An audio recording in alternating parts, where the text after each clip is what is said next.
Love forgetting to unmute my mic. What's up, everybody? Welcome to a big boy stream. My desk is too tall. Okay. Alright. What's going on, everybody?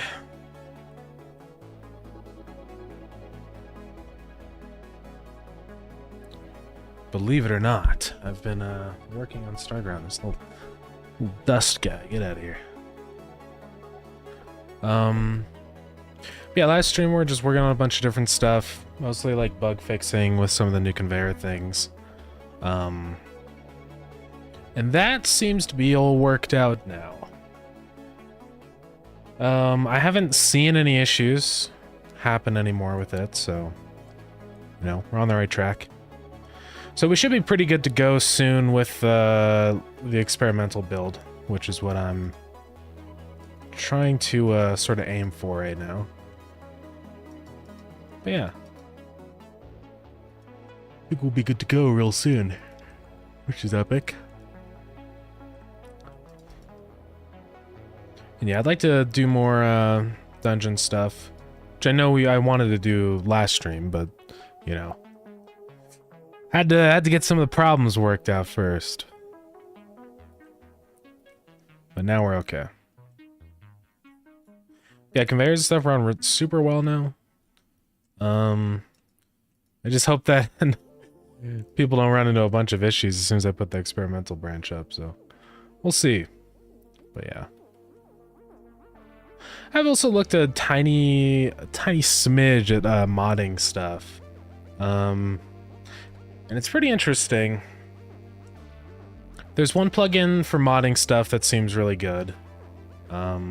Although I kind of don't want to rely on plugins though, because they'll eventually go out of date and then modding will not work anymore, so I don't know.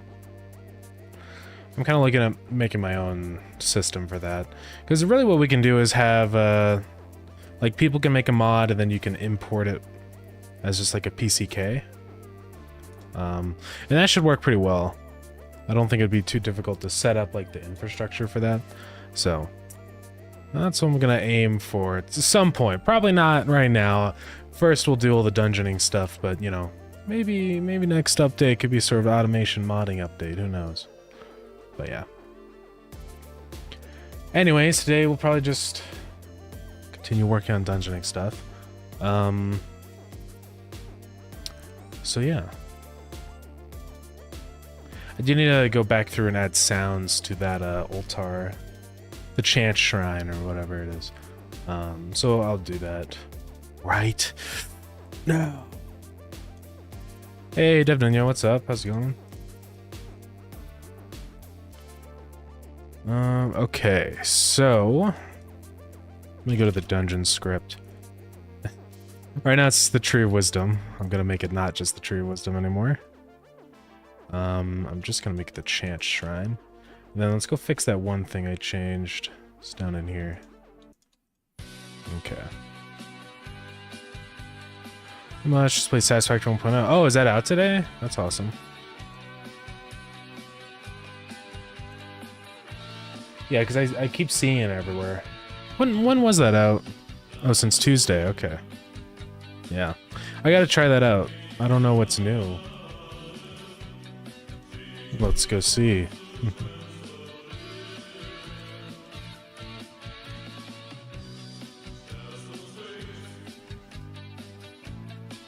Tier 9 stuff.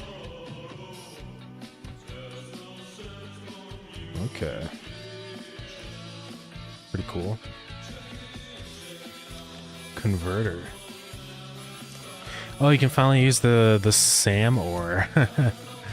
Yeah.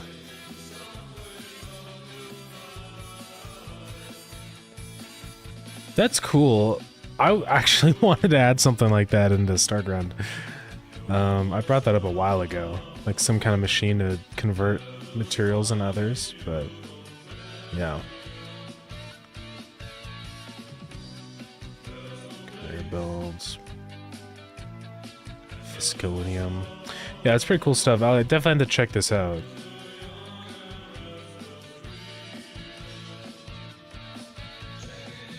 cosmetics. Yeah, I'm sure there's a whole bunch of things. It's like a story now and stuff. Yeah, I'm sure there's just a billion things. So, yeah. That's cool. Quote unquote story, yeah. Is it like not really that deep?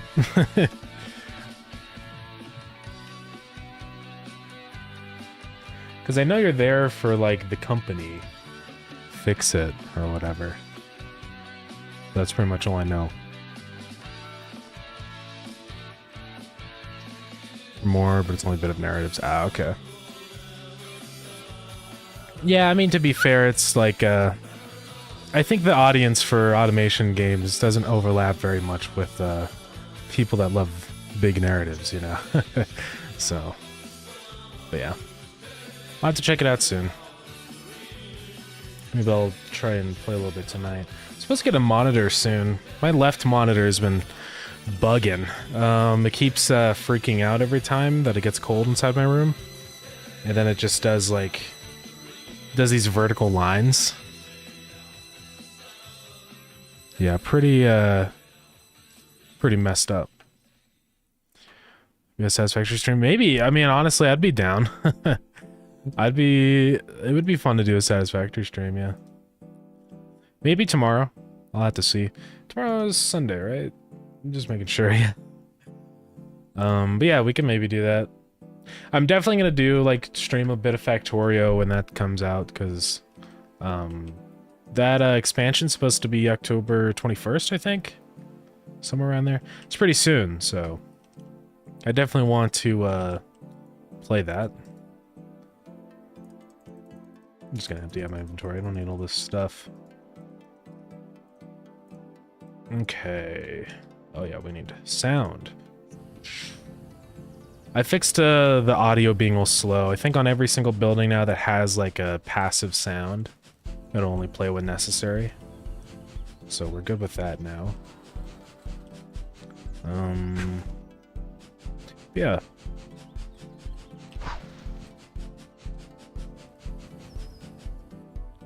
Okay, dungeon.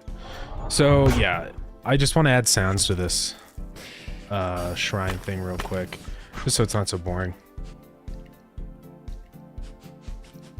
Maybe give it like a little bit of a passive sound, some particles, you know, the drill. So let's go to the chant shrine, wherever that is. Oh, okay, it's here. I'm gonna have to do some reordering of scenes and stuff at some point, just clean up the files. The only thing that's kind of a problem, a tiny bit though, is that with how saving works, it like has the full file path, and so if I move things around, it's gonna cause some issues. I'll have to figure out what to do about that. Also, Mystical Cell, what's up? How's it going? Starground coming around. Yeah, it's going good. There probably will be some new things to translate. I mean, we can go look at what's translated right now.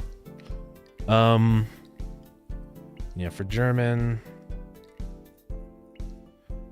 I'll probably put a few more things in here because I'll be adding some more content, right? So, I think the only thing I haven't put in here is just this, you know, this, do you tempt fate, and that whole thing. So I'll put that in here somewhere. But yeah. So we got freaking cheese time, no way. Yeah. I don't think this counts as NPC dialogue, technically. No, this is like a description, I guess. I'll just call this key chance or key. I guess it's a building. What is this? Whatever. Key building. Chance shrine.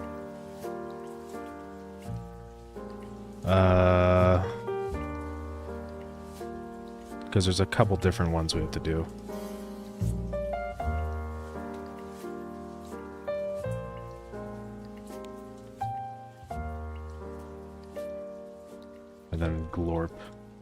smiles upon you. I mean, it's what I do it, yeah.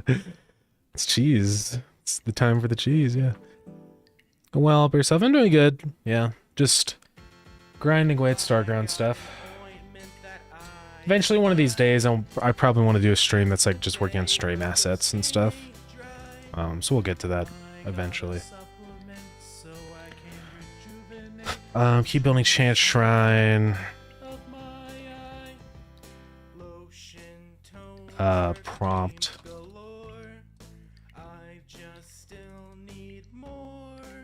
And then this will be bad and good. So yeah, those can be translated. I'll probably be throwing a few more things in here, but you know, this is just going to be with like experimental stuff, so it's not critical to get these done right away. You know, people have got time. I hate having to use Google Translate for the Chinese, but I mean, yeah. I think at some point I'll probably actually get somebody to translate all these, but not yet, I guess. Yeah, let's come along. Just got Latvian, which is epic.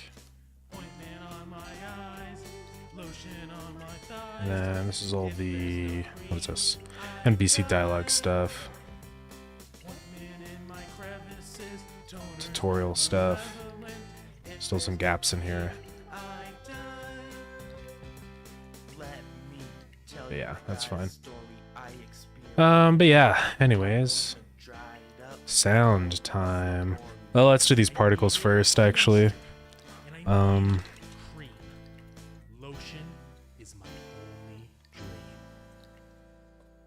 Particles. No gravity. I just want like some little things coming out from this. It doesn't really have to be special. But I just want to do it just to liven it up a tad, you know. Ah! He's freaking dead. I can't believe this. I've thought more about the Tree of Wisdom stuff, and I don't know if I'll necessarily make him a boss fight. Because I kind of like the idea of the player being, like, tackling that moral conundrum of killing a defenseless tree. But there definitely will be more secret boss fight stuff, so we'll get to that. Can do Chinese translations, but to be honest, probably just use Google Translate, yeah. No, that's fair, yeah. Let's see, this is like 32. And then set that to like 20. And then angle. They can be any angle. And direction will just be, you know, the full 180.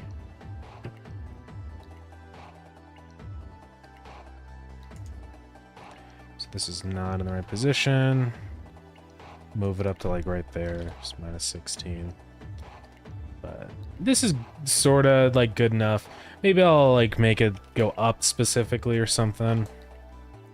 Where we do this kind of thing. And I'll probably put the ordering like behind it, so that it's not in front of everything, right? Maybe make the size just a little bit bigger. Maybe something like that, you know? I don't know.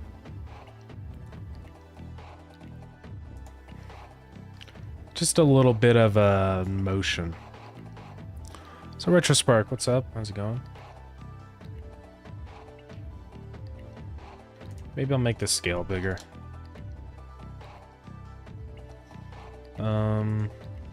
No, what else could we do? We could do like just a point. That looks stupid. A sphere. Sphere surface, I think, is probably going to work best.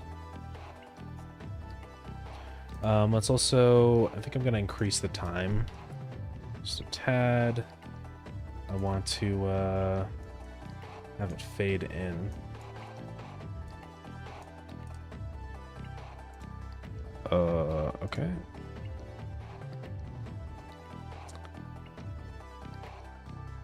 Maybe just a little bit less. Yeah, I think that'll work. How are you? I'm doing good, yeah. Just working away. Just getting the experimental build up pretty soon. Kind of getting things finalized for that. And then people can, you know, experiment with that.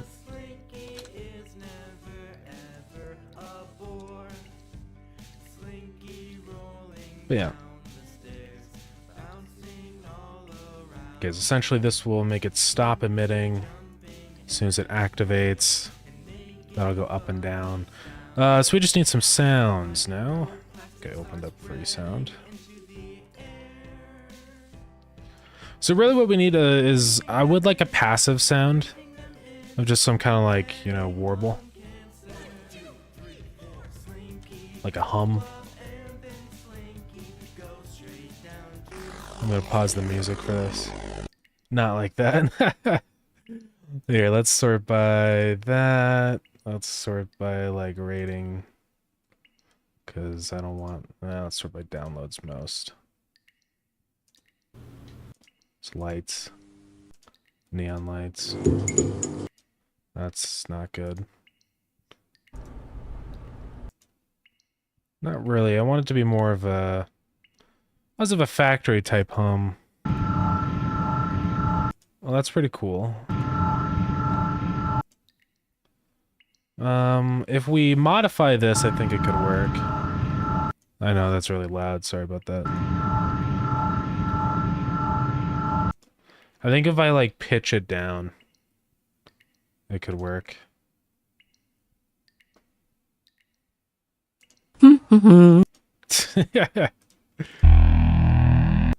That's cool, but too epic.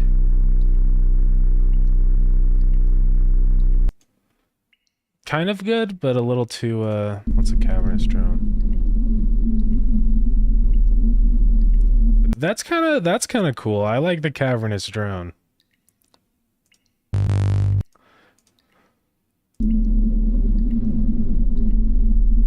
Yeah. I think we could do cavernous drone. Let me just log in and download that real quick. Okay. Time to open up. And then we also need like a sound for when it's activated, right? I do want two sounds. I want like a good sound. So what would I want? When it's bad, I want like a bad sound. Whoa.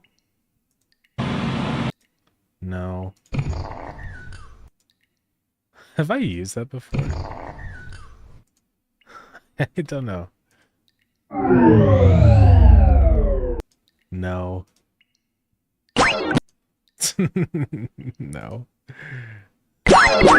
This is stupid.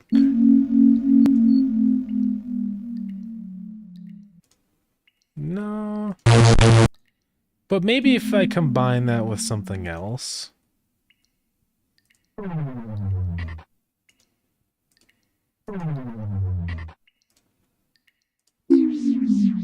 Some of these are pretty dumb. Oh my god.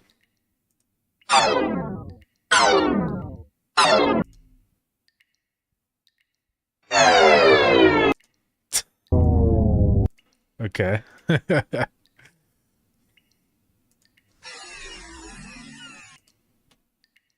on two.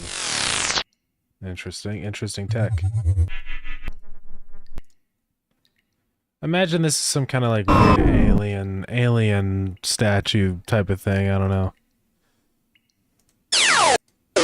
I mean, not that one. No. No. This is an office fan.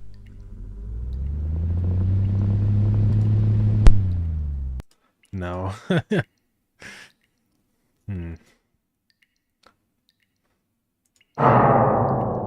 Energy drain. I do kind of like the bad like vibes that one gives. Oh my god. Sorry for some of these being super annoying. Audio. Audio jungle. Okay, well, I like the cavernous drone. That one kind of works. Maybe we just have to play in reverse. If it's the good one. That one's a little stupid. But we need some kind of like clunk. Machine activate. Oops. Activate scan mode. Activate scan mode. Activate scan mode. Activate scan mode. That's why you sort by most downloads first. Pressure plate. It's kind of cool. What's up, MBG? How's it going? Relay switch.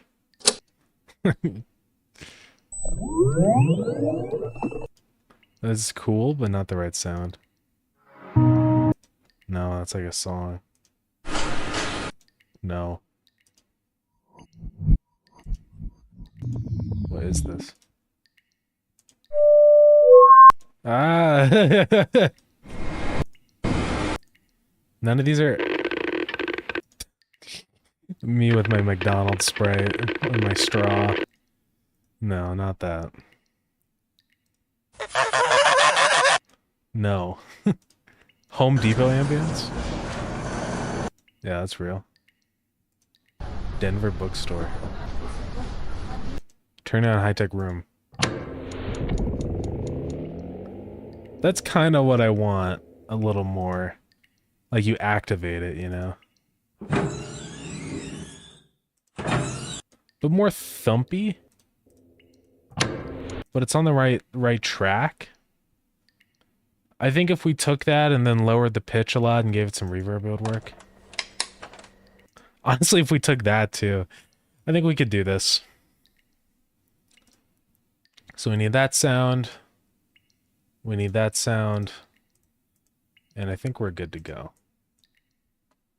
Okay. It's time. So let's bring them all in. If it would work. Okay.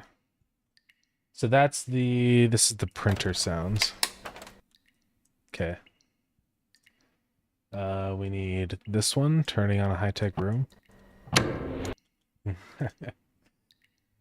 Cavernous drone, which was more of the ambient sound, and then energy drain, which we can use for if it would work. Oh, is it the wrong type of file? It's a FLAC. FLAC to WAV.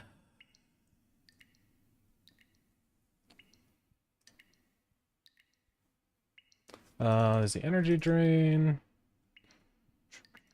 Convert. Okay. Conversion credits exceeded.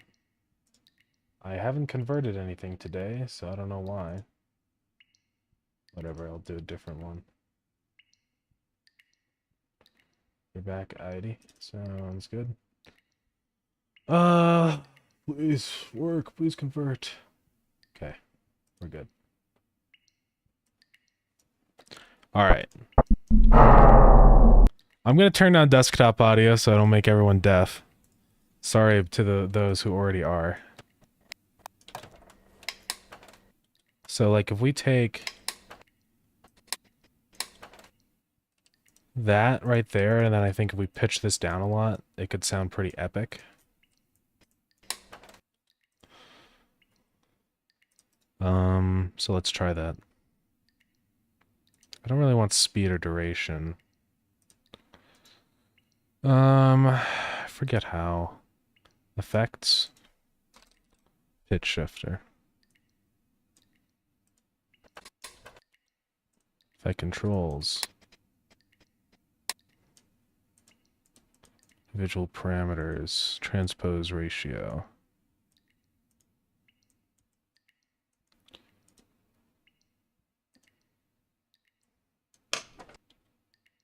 How low can this go? It can't go very low, though. That's the issue.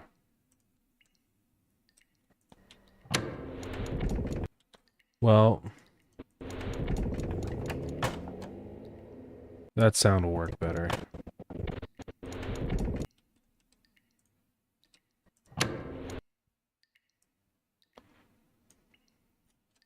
Let's get rid of printer ambience.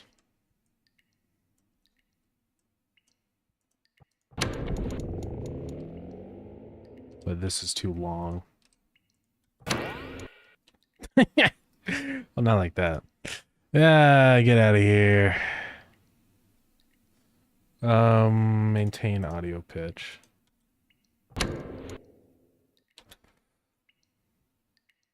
Then we also have this sound here, which is too high pitch, but we can lower this. So this will just be a little sound that's like, if it's good, it'll sound good. Otherwise, if you get the bad one, you get the bad one.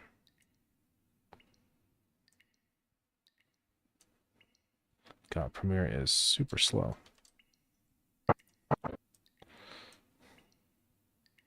So it's too loud. Much too loud.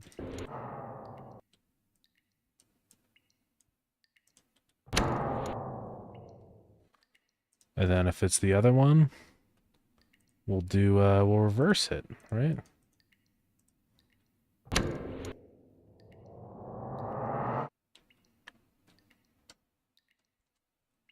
Maybe we'll add a little twinkle and reverse it. You know? So, thank you for snoozing, ad. Now, what's the click in here? Is it this? Yeah. This could be a little bit lower pitched. Just a touch.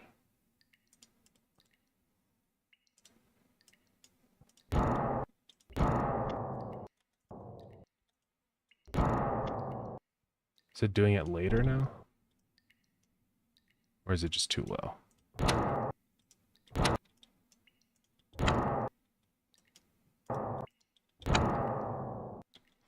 That'll work. It doesn't have to be fancy.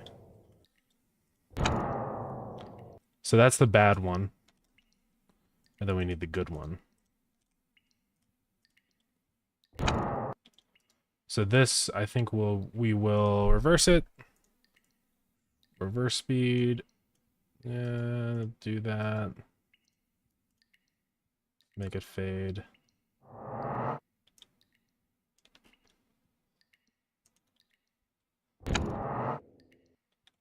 And then give it like a little twinkle. Not swinkle. Twinkle.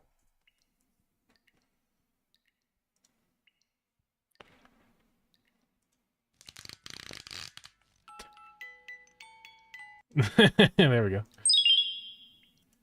That's not bad actually. This one. Magical background's pretty cool.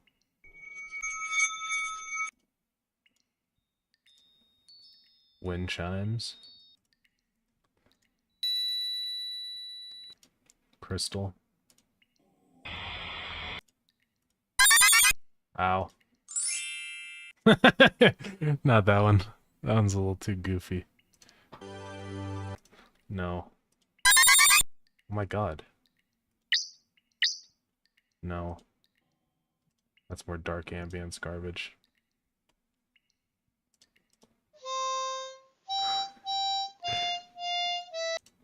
No. No. That's just fire. No. No. No. That's a gun. Okay. I think this is the best one. Okay. That'll do. We're almost done here. Then we'll put these in real quick and just make sure it doesn't sound really stupid. This needs to be quieter.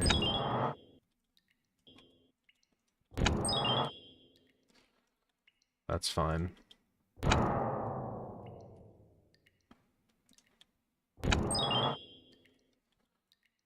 Yeah. Those will work. Let's mark in, mark out supplier, mark in. Wait, frick. No. Messed it up. Okay, let's just export now. Send to media encoder. Then same with this. Oops. Get out of your head.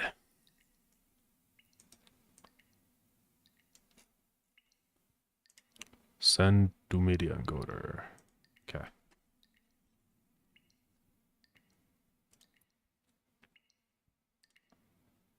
Now I wait. Music back on.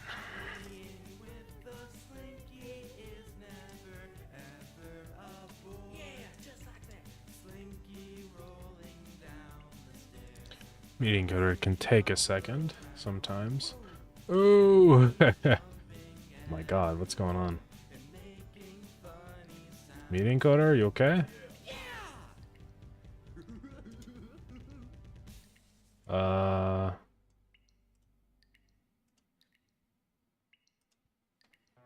Okay, I'm just gonna re-close media encoder or something, I don't know. It's broken. I'm gonna open media encoder first.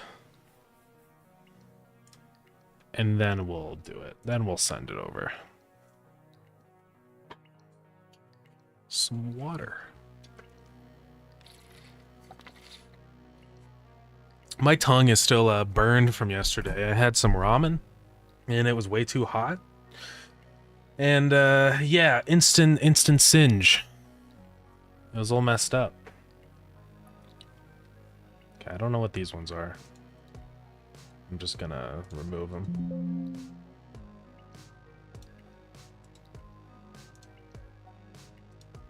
Yeah, gather.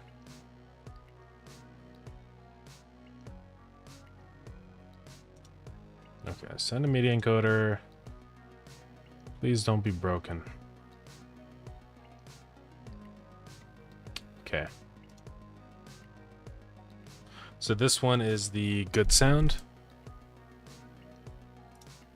So we're gonna call that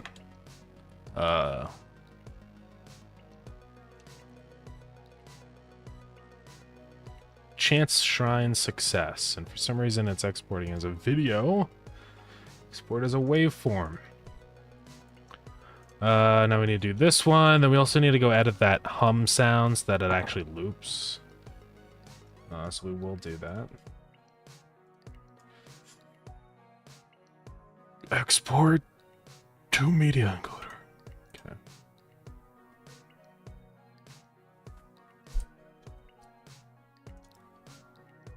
This one will be Chant Shrine Fail.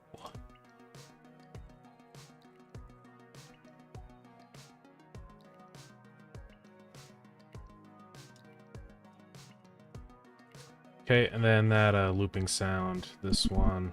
I don't know if this already loops or not. I have to check on that. It might already loop. But just to confirm on this, I'm gonna play it and loop it. Where's the loop button? Is it this one? Loop playback. So it does loop, although that is a nasty click. It's always hard to tell if that click is just Premiere or if it's, yeah, it's Premiere, I think. Well, we might be able to just import that sound into the project just fine without editing it, which would be nice. Okay, well, let's load everything in.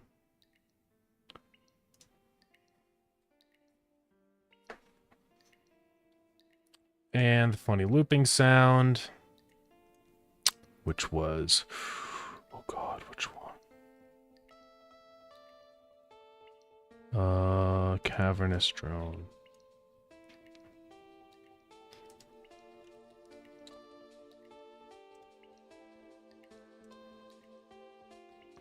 I don't know why it doesn't, oh, there it goes. Let's rename that to something that's not stupid. Change current ambience.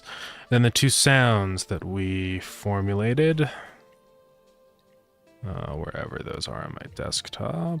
There they are. Okay.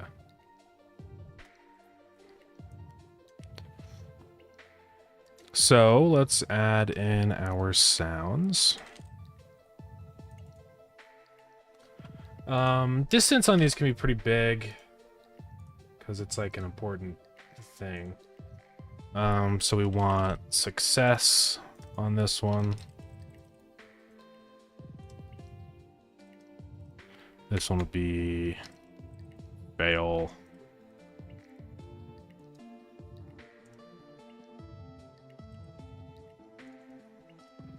Then our ambience, which will just be the same thing here. Although it'll probably decrease that distance a tad. Quick load, ambience. Let's just make sure real quick. Yeah, it loops. But I think in the file I have to set that. I think I do it in here. And then I do like import and loop mode forward. Yeah. Okay. So we should be good to go. Now I just have to actually make all this funny code do stuff. Okay. So in here we're gonna say success.play. If it's this one, it's fail.play. Then on ready, it's gonna be ambience.play, and then in here it's gonna do ambience.stop. Okay, so let's check it out. Now this is gonna be stupid, so we have to relaunch the game. I also need to check all this on multiplayer. I have no idea if it's any of this stuff is gonna work on multiplayer, especially like all the new stuff that we just did at conveyors and things like that. So, no idea. We'll have to see on that. Okay, I'm gonna pause the music just so that we can listen closely on this.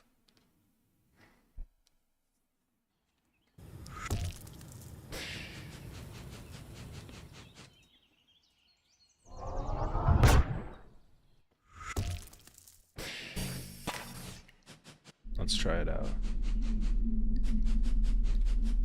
Well, the ambience is pretty sick. Although I think the ambience should be just a tad bit shorter. Never mind, actually. Maybe just a tad bit quieter. Yeah. And then let's try activating it and see what happens. So that one was a bad time.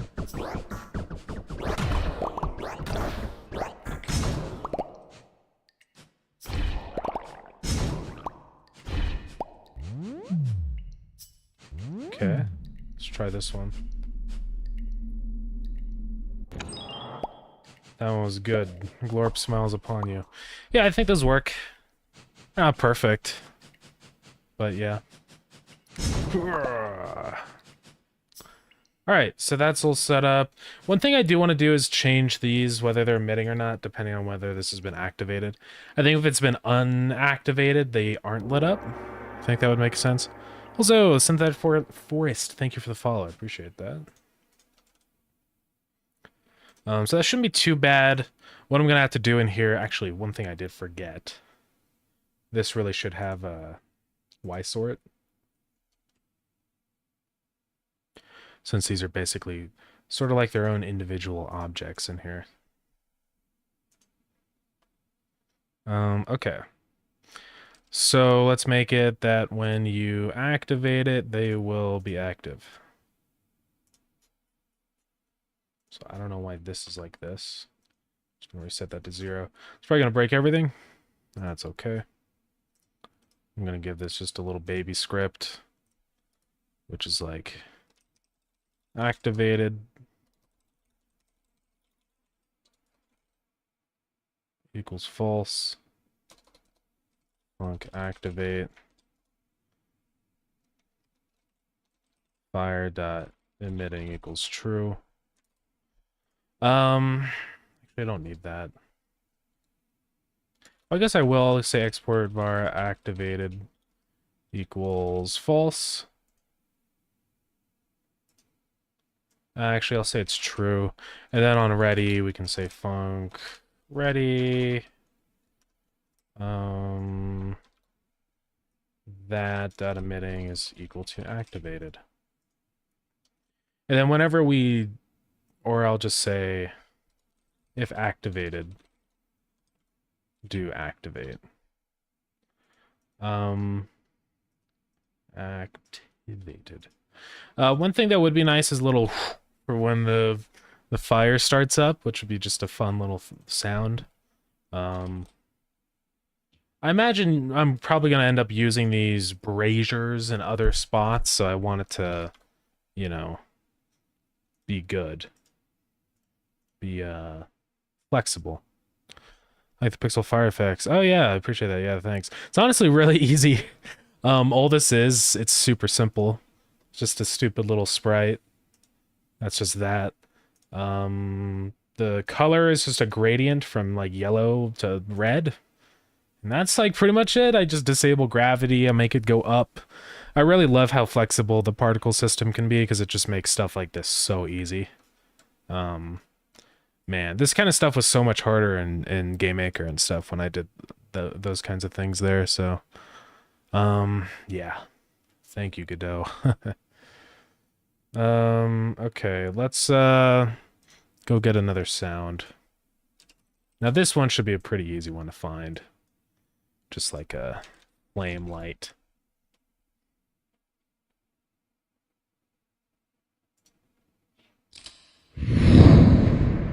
That is super echoey, though.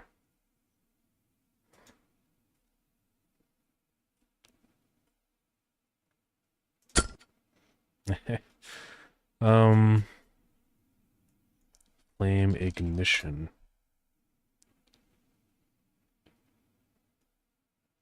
Oh, yeah, it's gonna be Creative Commons 0.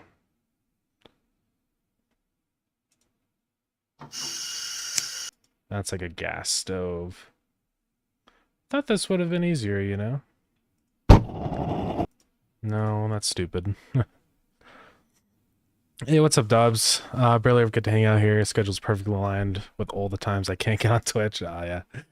It's all good. One's like almost there, but it's bad quality. Hold on. No, that's allowed. Turning desktop sound back down. That's probably hurting everyone's ears. Oh, man. Oh, my God. That's like an explosion. That one's, yeah. It's bonkers. I'm just getting to Godot. I had no clue to do that. Yeah, absolutely. Yeah, definitely utilize particle emitters. They're super awesome. And they run really great, too. You know, don't use nodes for that kind of thing. Definitely use particles. Vimini asked for ages, how's your experience working with Publisher? Positive overall? Yeah, honestly, it was pretty good. I think the big thing with Publishers, just like, make sure that everything is like goes your way and that you feel comfortable with everything. And that was sort of the case with Graham and going through that whole process, you know, because it was like there's a few things that I wanted to like change on the contract and stuff like that, and he was totally good with that, and so, you know, it was pretty great. That's close, but I'll look for a sound like this later. We could be at this for ages. But yeah, I'd say it was really good. You know, the like percentages of everything and the advance, it all kind of was a pretty good deal for me, honestly. So yeah, I would just say like definitely like don't get a publisher just because you can or just because you feel like you're supposed to, because I think that's a bad idea. Um, because I was never going to unless, you know, until that deal came along, and it just kind of like immediately I knew that this was the right path, you know, to go with this publisher deal. It was just good, right?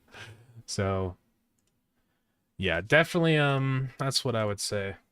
But yeah, it's been great. I mean, really the what's great about a publisher is just helping with like marketing. That's always kind of a pain, you know, sometimes. Obviously I still have to market here and there and do stuff, but it's just it's taken a lot of that pressure off of me to like fully market everything, which has been pretty nice. So, um but yeah.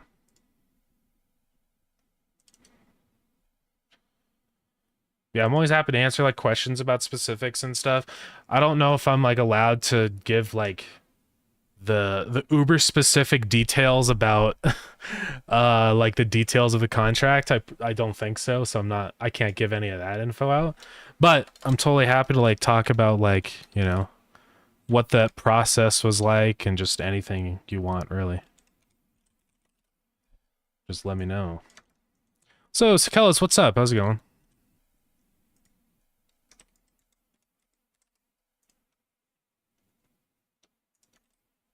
Okay, we can get the music back on now. Right up until I need to go check the audio stuff. Also, what's up, Season? How's it going? How you doing? SEO market is one of those soft skills that most game devs have trouble with. Yeah, it's so important, honestly. You know, I've had games that just are just dead on arrival because I didn't do any marketing. Right? Like, people have to know that your game exists if you want to get anywhere with it. Like, you could have the best game in the entire universe. If nobody knows that your game exists, then it's just, you know, nothing's gonna happen. So, yeah, pretty important, I would say. Screenshot and Starground generally appreciate. Oh, let's go. That was awesome. Yeah, thanks for sharing the game and stuff. I always really appreciate that, Skelos. That's awesome. Whoa. Okay, so I broke the depth ordering with this. I wonder why. Like, what is broken with this? Because the braziers are fine. I think it's just the main sprite is like overlapping weird. Let's just set that to 1 so that it stops doing that. Yeah, now we're good.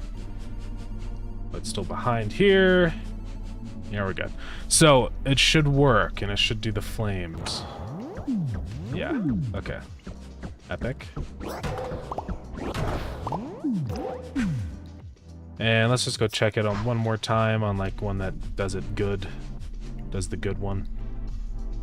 Oh, but the thing is behind it? That's weird. Like the little... Huh. Well, I don't want that to be like that then. Maybe I'll just make the pedestal -1 or something.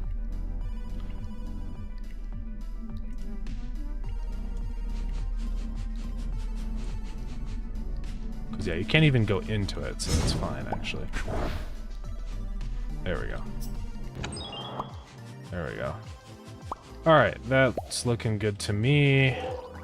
I think with that, the Chant Shrine is basically fully set up. So yeah.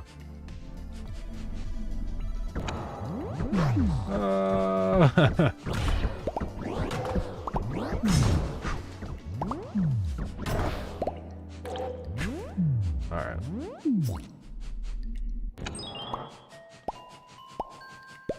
Cool. Alright, so yeah, I mean, now we can start jumping into other dungeon stuff. I just want to get those sounds all set up, and it didn't take too long, so we're good. I go fix the dungeon generation stuff now. I keep setting it back to, like, 1 so that it does, we just get special rooms, so... But I don't want that anymore. Alright. But yeah. It's like any time you spend on marketing, it's time you aren't working on the game. That's the other problem of it too, yeah. And that's what's so great about a publisher, because it lets me spend more time on actually making the game. And that's a pretty nice thing to have. I love having time to spend on making the game better. It always sucks when you have to put so much of it into like editing videos and, you know, creating a bunch of social media content, because it's just also like if you're the only person working on the game, it's rough, right? Like if you're the sole programmer and artist and stuff like I am, it's like if you aren't the one working on the game, nothing's gonna happen. So yeah, it's tough. But yeah, I don't want to see something super duper epic. I would like to, yeah. Let's publish the news on Reddit plus Product Hunt, yeah. Yeah, I don't know, I mean, yeah, it's just, every bit adds up. It takes a lot of time. How to support someone who seems to be making good faith effort to make a good game. I appreciate it. That's awesome. Thank you so much for that. I do hope Starground is fun. You know, don't want to make a cash grab here, right? Like, I want to make an actual good game that people enjoy. As difficult as that may be sometimes, but all your work, hard work, sweat, and tears, oh yeah. Yo! You did it! 100,000 channel points. Oh man. Yeah. That's insane.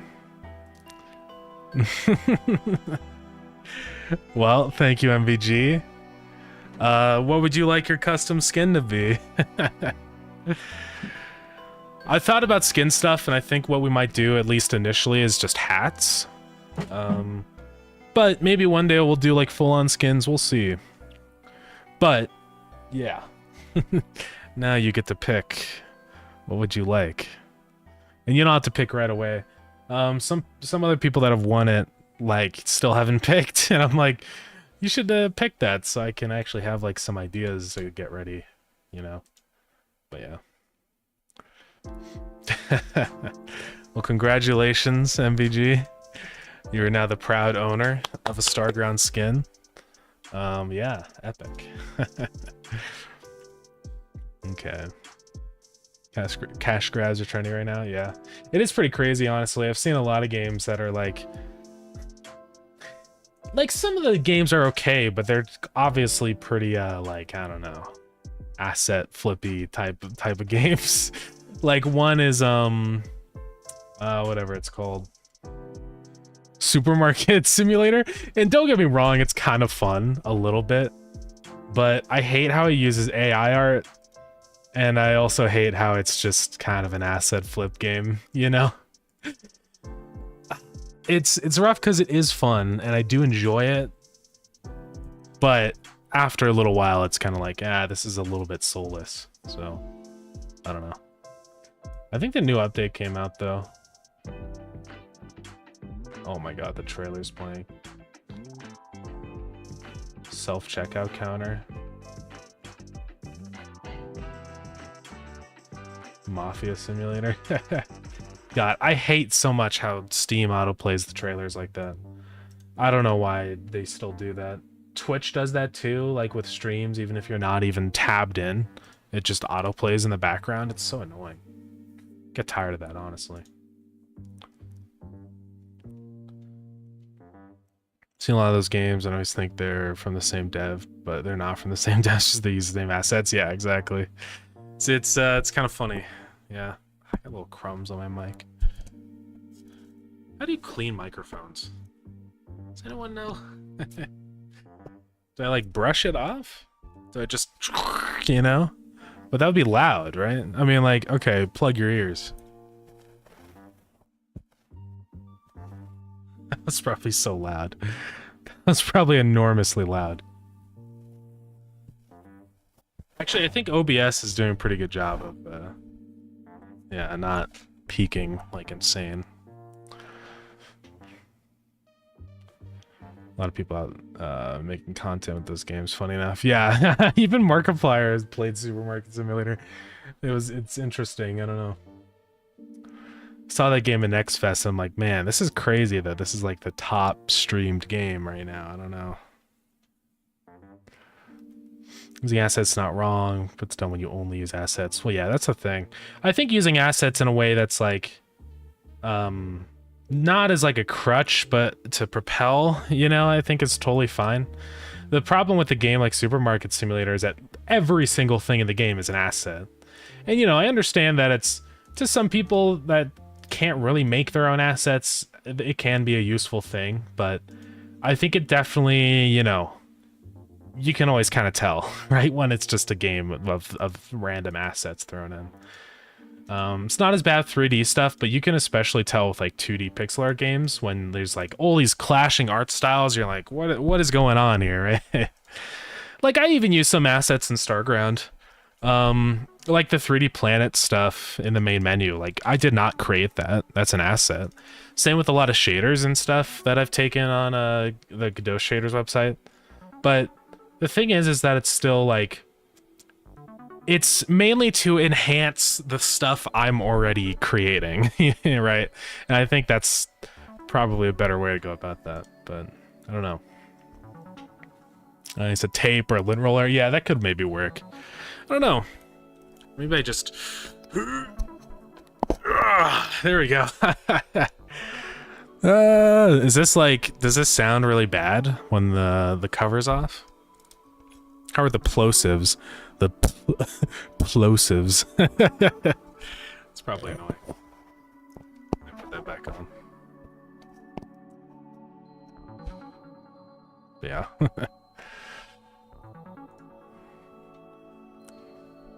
I think live streamers like games like Supermarket Simulator because it's easy to balance playing and reading chat. That's absolutely true, yeah. Just kind of more passive games like that, yeah. Makes me want to play Civ 7.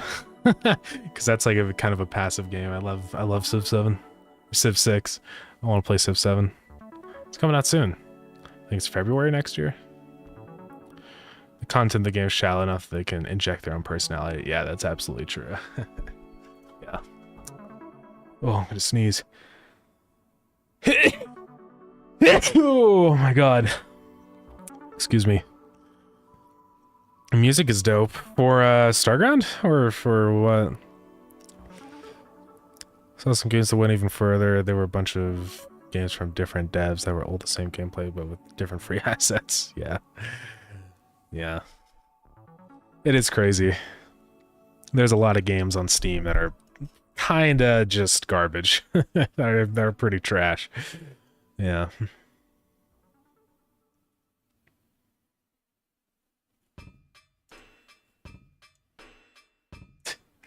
I saw what you said, Clay.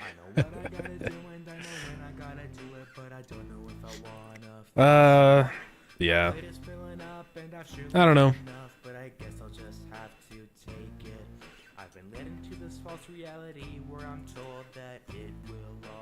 Okay. Well, maybe we start adding some new things. Let's take a look at the mirror board. I think it's been a little tiny bit since. I think Dylan was drawing up some ideas for scenes for the new dungeon levels, so we can look at that.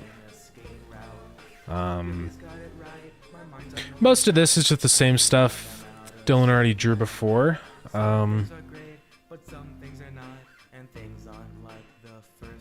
Yeah, it's been converted into images now. All the random stuff. It was starting to make everything laggy.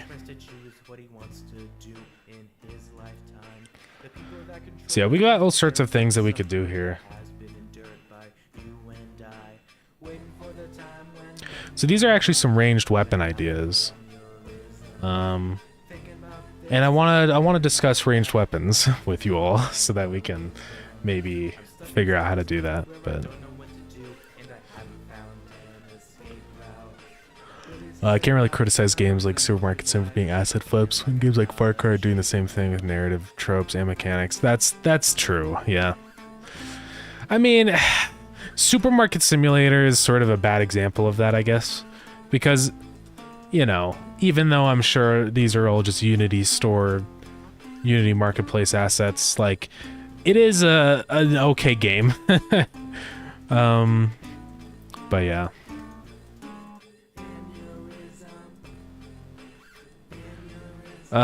Jerry-rigged Tesla staff, yeah. So there's all sorts of ranged weapon ideas in here. Anchor gun, which is epic. A blood gun. Sucks out. Oh, that's why Dylan was asking. Sucks out the player's blood and shoots it.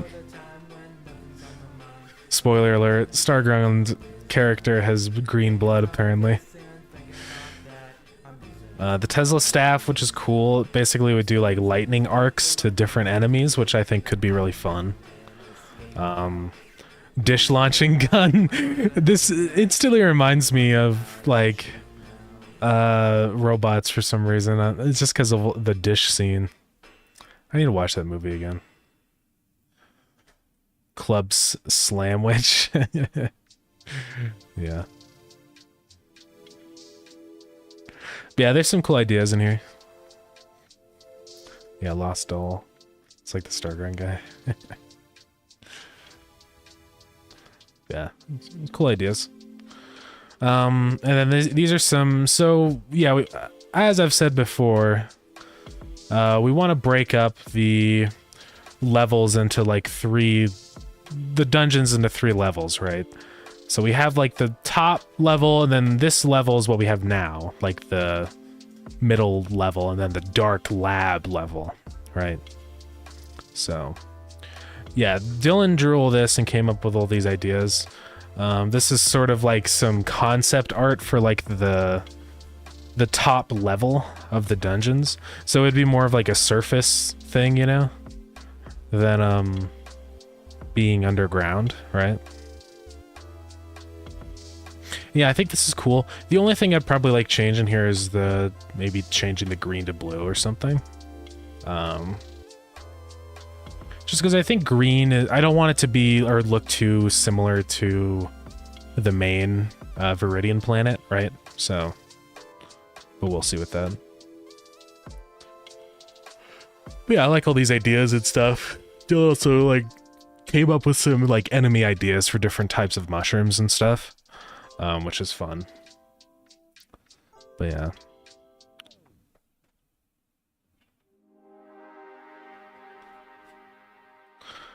Oh, what'd you say? You thought it was a six-pack at once can opener? Yeah. Which one? The the blood gun? Or force enemies to chug a 6-pack of beer? That'd be crazy. Oh, the Tesla. Oh yeah, I see it. It's like, yeah, those are beers. Yeah, that'd be funny. But yeah, these are all like ideas for ranged weapons because I want to add ranged weapons. So here's the thing though, right? Things get a little tricky. Things get complicated, right? So let's create an example scenario. Dead Tree of Wisdom. No. So say we have a weapon that we created, right? We have our handguard, our handle, but then we like, okay, well this is really the problem here. Let's say we combine multiple ranged weapons.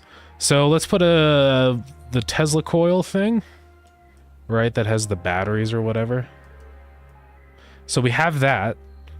And then let's say our other component is, oh, I don't know, the like anchor gun, right? So we have this with like chains. And then we have a handle or something. So the problem is that we have to figure out like, how does ranged weapon stuff work with multiple range components, right? Because this does its effect, but then what about this one over here? Right, so do these do it at the same time? Do they merge their abilities? That starts to get really complicated, right? So I think where I'm sort of at is ranged weapons are... We kind of create a new subcategory of weapon components, which is like special components, right? These would basically be like ability components. So something like a ranged weapon would give you a right-click ability with your weapon, right? So you right-click and you can blast something long range. And what that would mean is that these special ability components are mutually exclusive from each other. So that's one idea to solve that issue. I don't know what you guys think about that, but make anything's junk called the Shots Gun. That's a good name, actually. That's a good idea. I'll have to let Dylan know about that. Oh yeah, Ted Omg already. Sounds good. Thanks for popping in, and have a good rest of your night.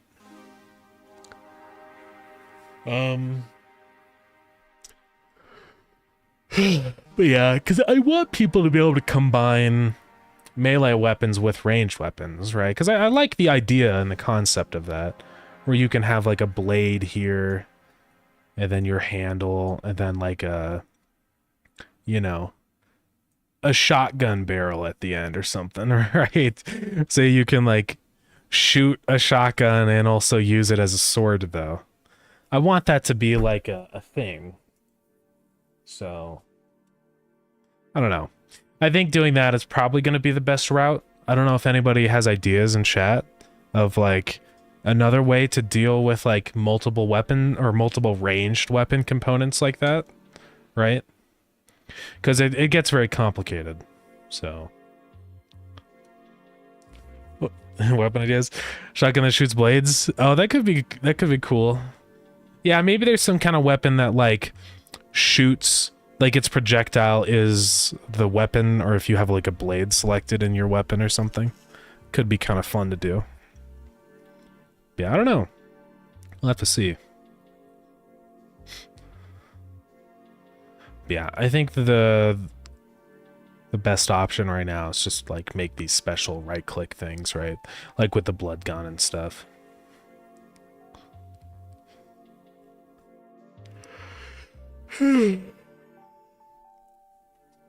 But yeah, I don't know.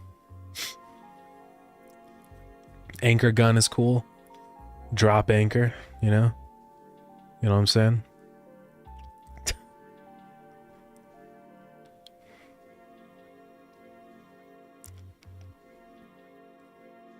And yeah, some of these are just like straight up melee weapons, which are cool too, like the club sandwich.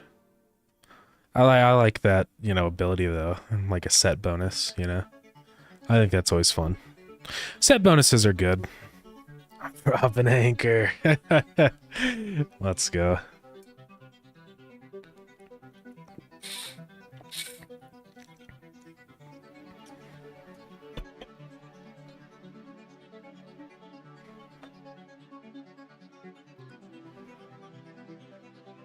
And yeah, there's just other ideas for things. Slime ideas. Oh, it's real cool.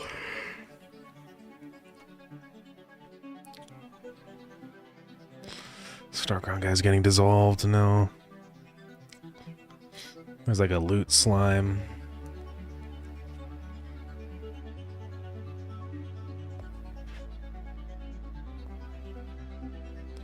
Yeah. Mature slimes can do crazy things.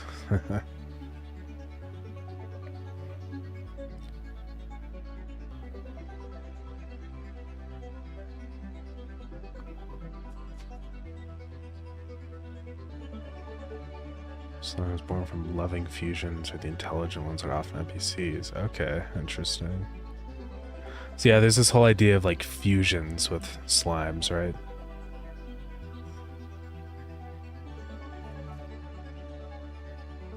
Yeah. So there's cool ideas. We've got like freaking reproduction going on here. Look at this. This is crazy.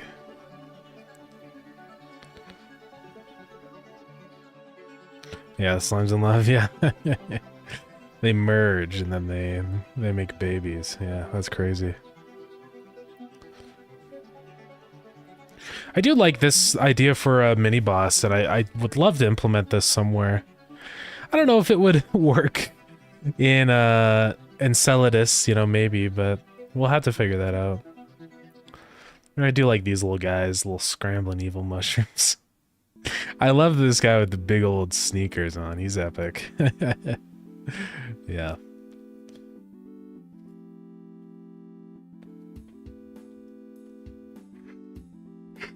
Yeah. I'll definitely get around to adding more of these. I think these ant like zombie guys will probably be more in the deeper parts of the dungeon, around the lab area. So I've just started game dev and I'm very confused. Yeah. I mean, it can be confusing. I guess what exactly are you sort of confused about? So thank you for the follow. I appreciate it.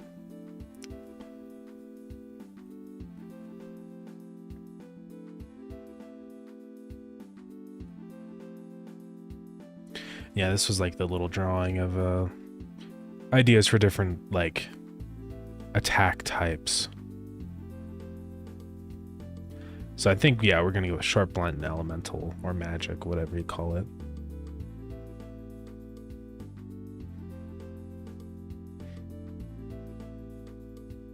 Confuses the layout Game Maker 2 uses. Yeah, me too. Me and everybody else that uses Game Maker. I don't use Game Maker anymore, but yeah, it's always confusing. Game Maker 2 layout and even Game Maker 1 is very odd. Because it has like the files on the right side, right? Which is very different from like how Unity and Godot and everything else does it. So yeah, it's pretty weird. But Game Maker can be good. The good thing about Game Maker is how easy it is to get started with stuff. This is our publisher, Graham. he's like God or something in this drawing. Yeah.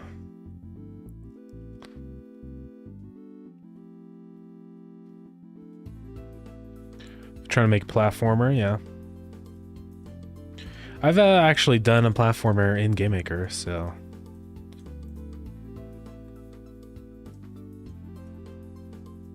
It wasn't a very good platformer, I will say, but you know. God, I love Godot so much more. For Godot is easier, I'm gonna be trying to make characters talk to each other. Ah, yeah. I mean, I don't know. It's hard to say if Godot is necessarily easier. There's definitely a lot of things that's way easier in Godot. Some of just how the programming works, like programming and physics and stuff. Game Maker doesn't have like good physics stuff, right? Not that Godot's is great, but like, okay, if you want to make a player collide with something, like you just create the node as a character body 2D, and then you just write in move and slide on the end of the process event, and it'll just make the person collide with things, right? So it's way easier to do that in Godot. In Game Maker, to do that, you have to do your own code for handling wall collisions and floor collisions, which is really not easy for a beginner. You kind of are stuck with a tutorial if you do that with Game Maker, so yeah. Golden's Adventure plays a silly little cat trying to save his dad from certain death. Oh yeah, sounds cool. Yeah, I mean, if you've got links or anything, always totally welcome to, you know, send those over in chat. Yeah, I mean, it's hard to say. There's not really much you can do about that with Game Maker. I mean, I think you might be able to move the UI around, if I remember correctly, but I don't know. It's been a long time since I've used Game Maker, so. And yeah, you know, and that's the thing. Like, if you're struggling with Game Maker, just give a couple different engines a try. I, of course, highly recommend Godot. I'm a big Godot head. But you could also try out something like on Unity if you want, or Unreal. But yeah. Tutorials for that kind of thing are always good, just for generally getting used to the UI, so. It didn't take me very long to get used to Godot. maybe like a week, and then after that I was pretty comfortable with it. Something you want to have it as a horror side to the game. Okay, yeah. It's definitely doable, yeah. Yeah, horror is all about, like... I think the best kind of horror that I always enjoy is, horror that isn't, silly, in that it tries too hard, to jump scare you and stuff. Yeah. Jump scares have their place, but it is really funny to see horror games that just like end with this big stupid jump scare. It's like, oh man, this is just not even, you just kind of ruined your whole vibe. But yeah.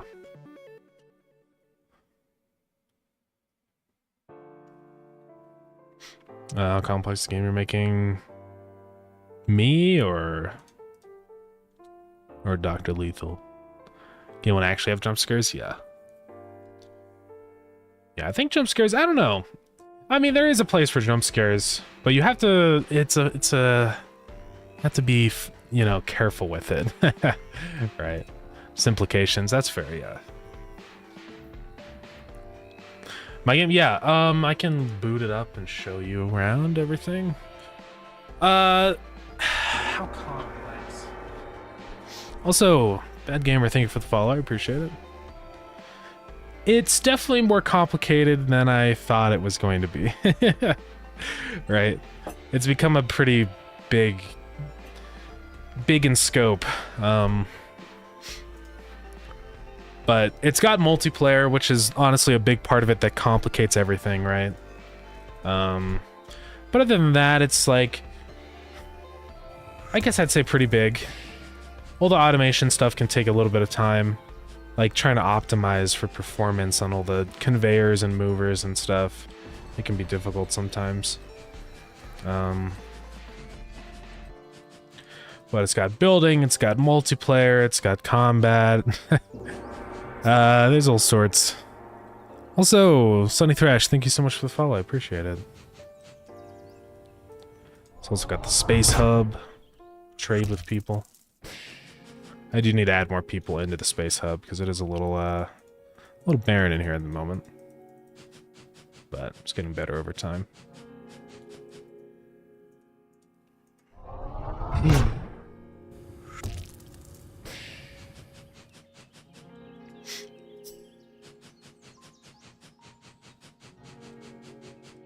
Yeah, it's it's a whole thing now.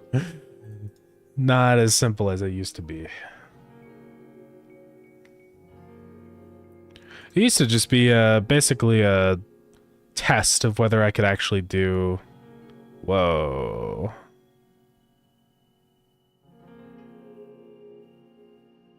Customize run instances.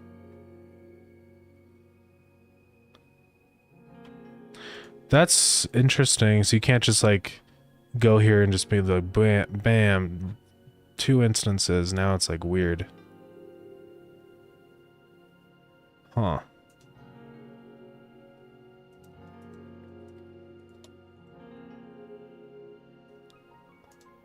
Okay.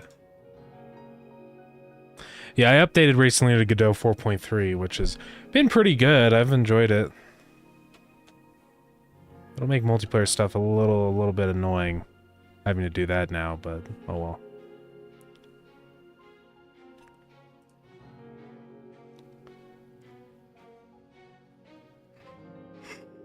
This is what boss the game will have. You'll have to kill it is to make a trip. Or make it trip over into some spikes, yeah. Well, I definitely wish you the best of luck with that. Yeah, I'm always happy to answer questions about stuff. I have messed with GameMaker before, you know, so I'm not great at GameMaker, but at least I kind of have a general idea of what's going on. Well, I guess it hasn't allowed it on the new version. Okay, that took a while. Imagine multiplayer doesn't work anymore. Now we're okay. Okay, so the thing I wanted to check was like the multiplayer conveyor stuff.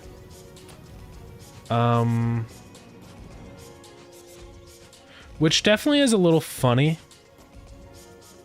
I don't know what's going on with it.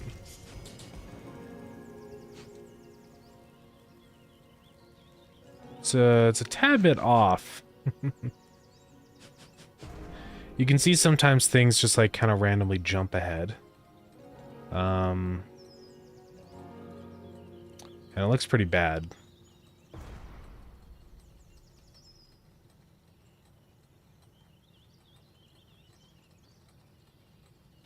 Yeah, I don't know what's up with that. I'll have to see if I can optimize that. Maybe what it's doing is on the client, it might be trying to do some signal stuff when it shouldn't be. So I'll look into that and see if I can work that out. But at least it's not breaking and crashing. All right, that's kind of the thing I want to avoid. But so far, so good with that. Just out of curiosity, I want to do this. I just want to watch what happens with that. Yeah, that seems pretty normal. Doesn't seem like the movers are actually working on clients. It's very weird. So if you watch this, like you can see the items go into the movers here, but over here they're just gone. So I don't know what's up with that. We'll have to figure that out. It'd be something with the collision. Well, these don't actually have collision, right? Like these are just data driven. So there must be a reason for it. I'll look into the code and see if I can figure that out. But the thing I do want to test with this, if we can find it, is the shrine in multiplayer, right? I probably need to go change the dungeon code again so that I can actually see it happen.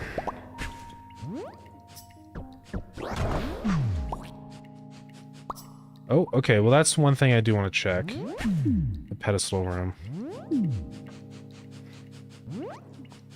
It should work just fine, I think, but I just want to make sure, obviously. Yeah, we're totally good.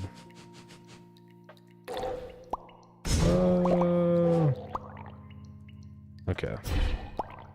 So that room is fine. Really the one that I want to make sure is okay, yeah, is the pedestal room. So let's go to, where do I want to go? Dungeon script.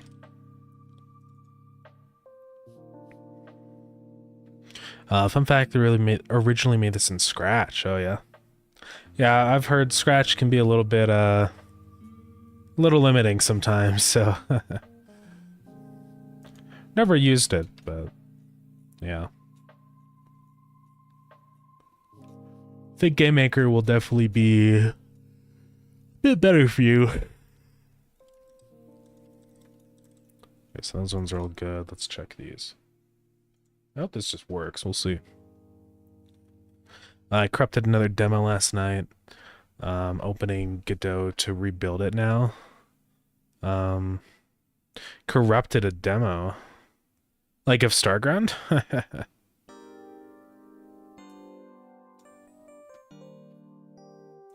Or just your own game demo. Okay, oh wait, multiplayer.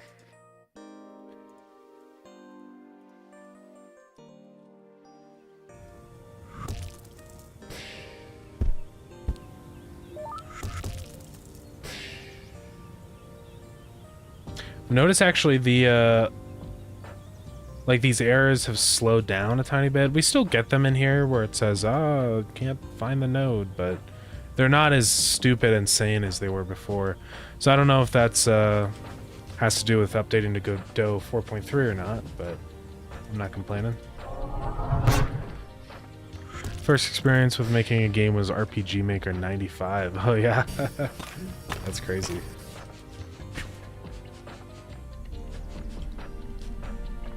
I'm just gonna pause music for 1 second. So we hear it fine. I just want to make sure that like this is syncing properly. So if I go here,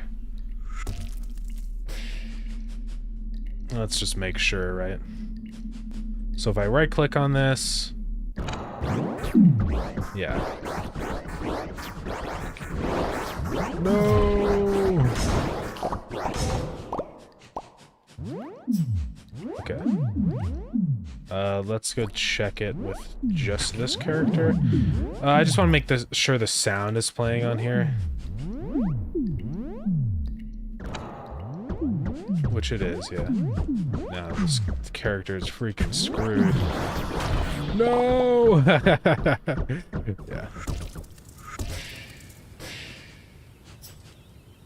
Okay, so yeah, multiplayer seems okay.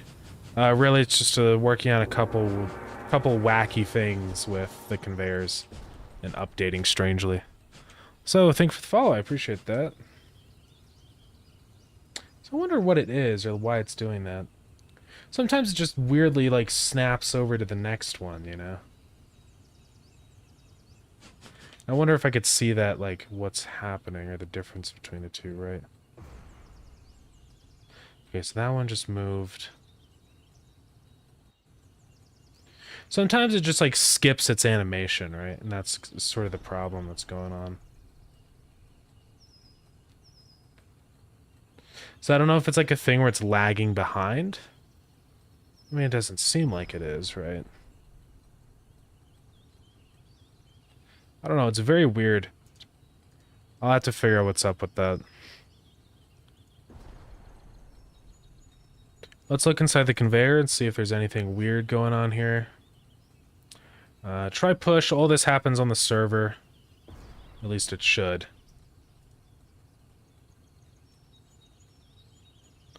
Yeah, if server, then we do the callback to try push. Right.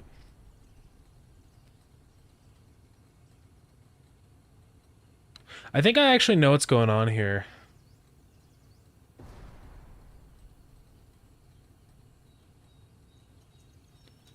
I think it's this right here. I think it's calling a signal on the client, right? And it's just messing everything up.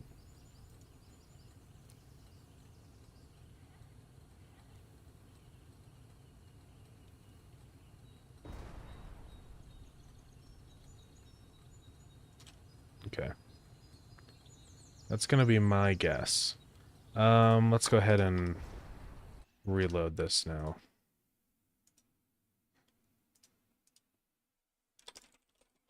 Always forget that I don't have to do localhost. Let me replay the audio. Connect. Okay, let's see.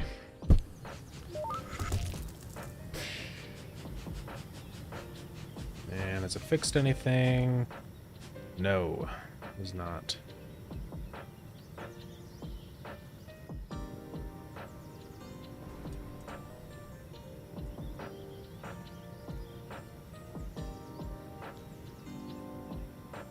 Just wonder if there's any reason why it's doing that. If server. Maybe I need to say else. That might be what it is.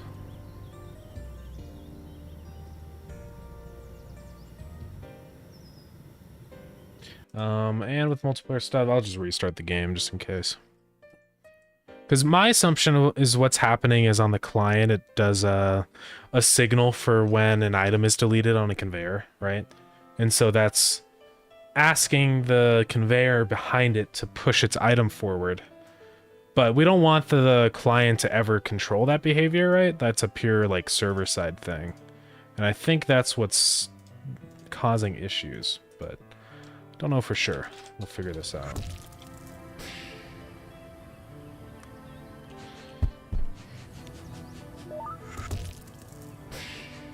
Hopefully this has fixed it a little bit.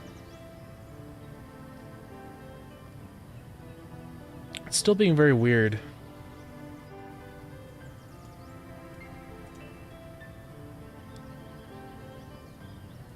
I'm just gonna add in a little temporary process event here. And I'm just gonna print, like, if not is server, print cache. Right, so this should never have a cache, so if it's printing this, then something's up with that.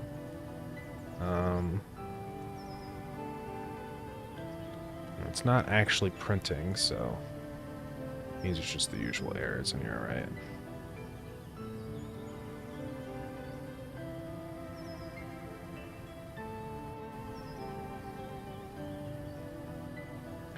Could also be on, what is it, on tree exit. Oh, that's in the physics process event. I mean, we should be okay. I don't know, it's pretty weird.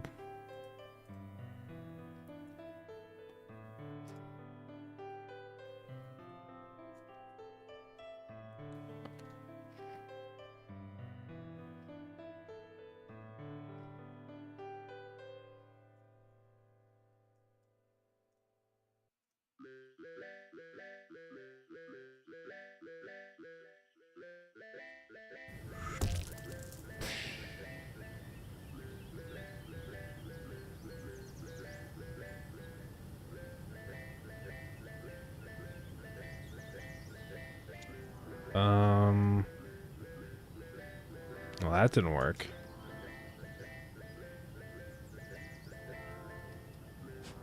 I must have, like, put in the name wrong.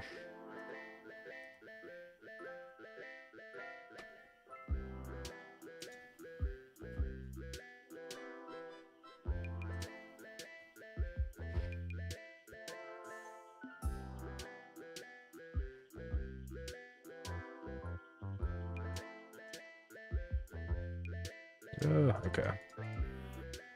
To player, let's host that again.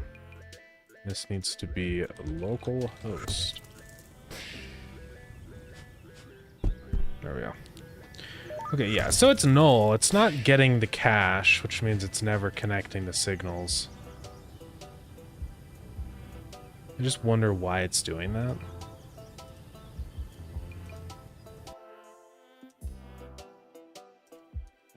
Right, because it should not be doing that. I'll just go through every single one of these functions here. And let's see, deleted.emit.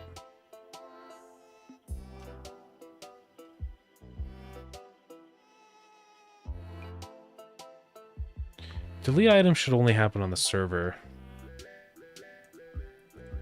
So I'll just do this on all these. Which is just, I'll start printing stuff out so I know. Oh, and delete item. Where else? Excuse me. I'm gonna try push. That should really be all we need.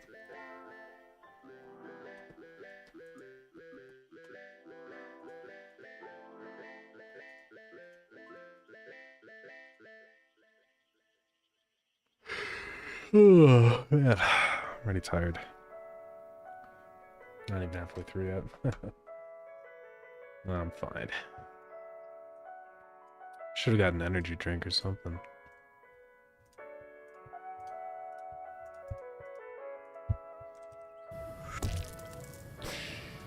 Okay, so this does any printing of everything down. Okay. So it is indeed printing, which is bad. Somehow one of these is getting called.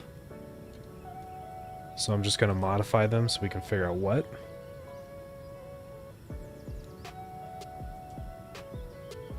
So it's the try push. So that's actually a problem with the movers, I think.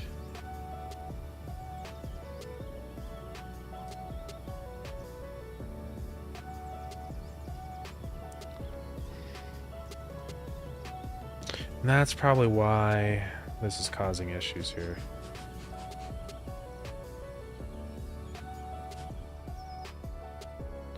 But it's weird that sometimes it happens around here, right?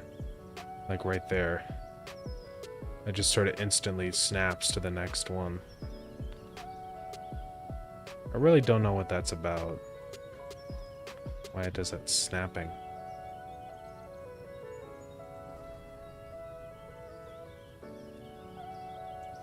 The only thing that I could think is that it's killing the tween.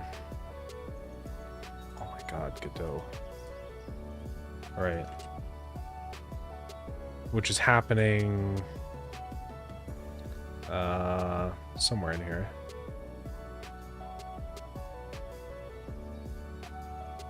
which is happening in delete item. But I don't think that's happening.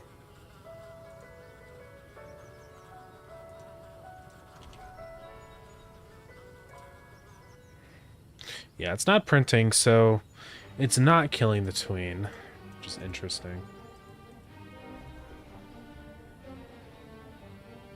Yeah, I don't know. Not exactly sure why it's doing that, to be honest. The only other thing I can do is just check everywhere where it does update and make sure that that's normal. Which it does in an add item. So we're good there.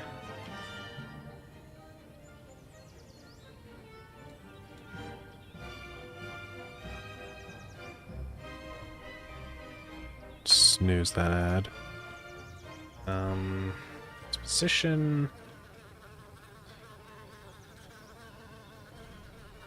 That should be fine. Is that divided by speed, which is pretty normal.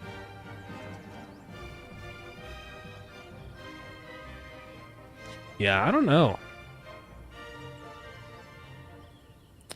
I mean, it's not a game-breaking issue, right? Like, it doesn't, really matter necessarily. It's just interesting.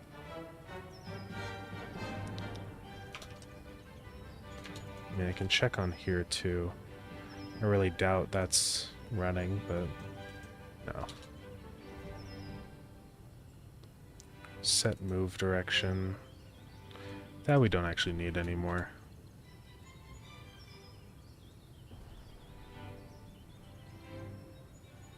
Start cache search. Delete item.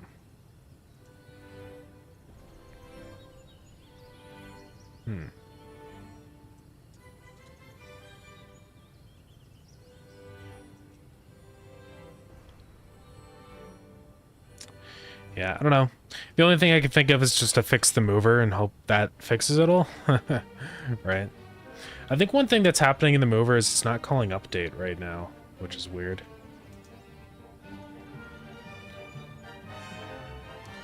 Because it creates it sets that if server. So it should be working.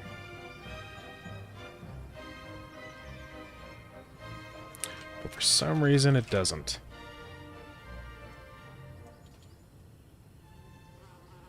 Does update RPC.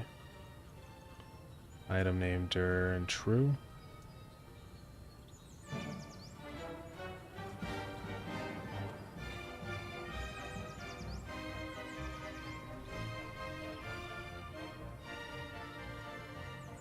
Yeah, but for some reason the movers just like don't play their animation. They just disappear. Sometimes though. That's what's very strange about this. Right, like it plays it here. Oh, because that's on the conveyor. But here the items just disappear. Right, and they freak out all weird. But I don't know why that's the case. Because this hasn't been a problem before. Right, and that's what's weird. Unless I'm like syncing a property or something weird. No.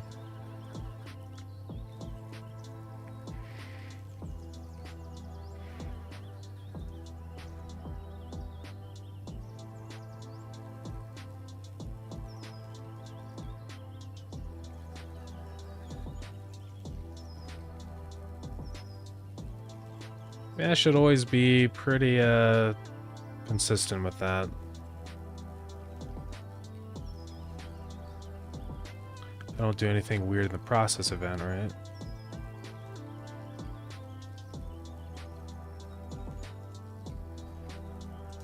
I guess I just need to say if server on all this stuff.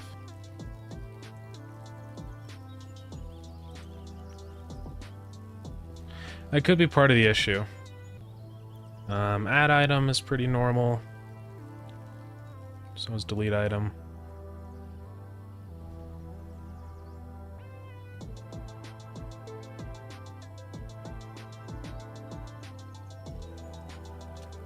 Let's get rid of that. Let's Hey, thank you for the follow. I appreciate it.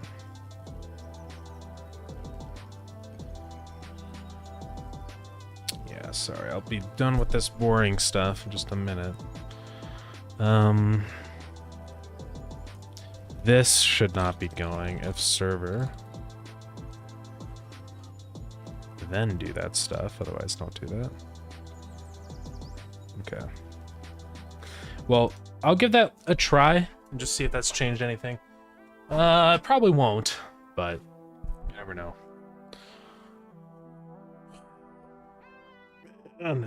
Okay.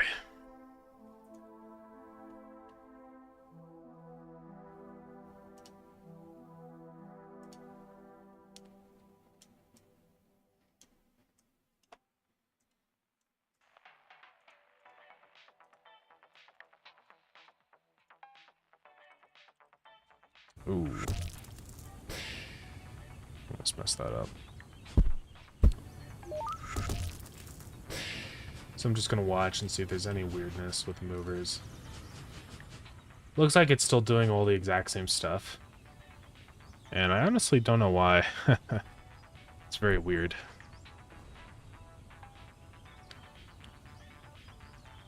It's weird that it like kinda works with the movers, right?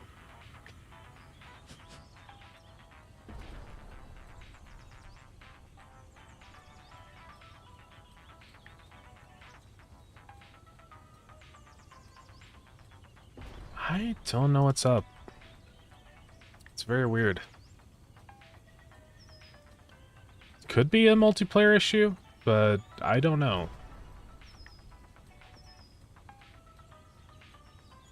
Oh, is this on the mover? Oh yeah, I don't need that anymore.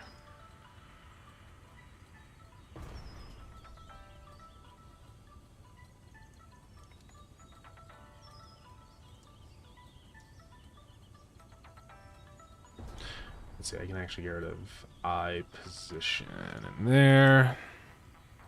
Okay. Got an ad coming in just 1 minute. Apologize.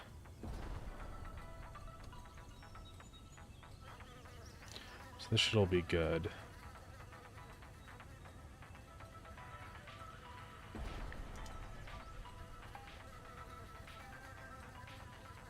Yeah, this is very weird. I mean, there's nothing wrong with the update function. That's like what handles the updating of this stuff, right? Hey, what's up, Zen? How's it going?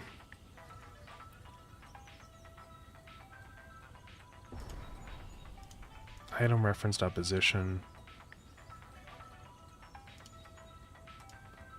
Item reference that texture. Right, none of that's wrong. We create a tween. We get the mover speed stuff. And then we say speed times upgrade.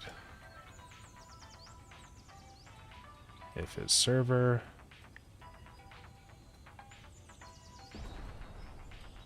Yeah. Man, I don't know. I don't know what else I can do about that. I just can't think of anything else to fix it. So, I don't know. Might just be kind of stuck with that right now.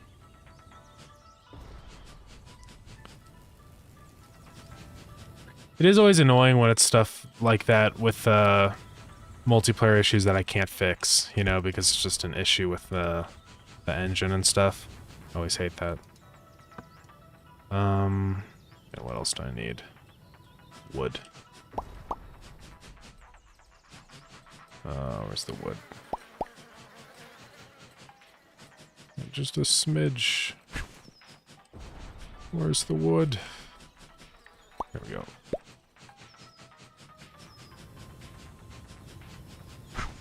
I just want to check one thing really quick with long-range movers, which I think is something I just didn't fix. Is that... Oh, there we go. The arm, I don't think, is working anymore.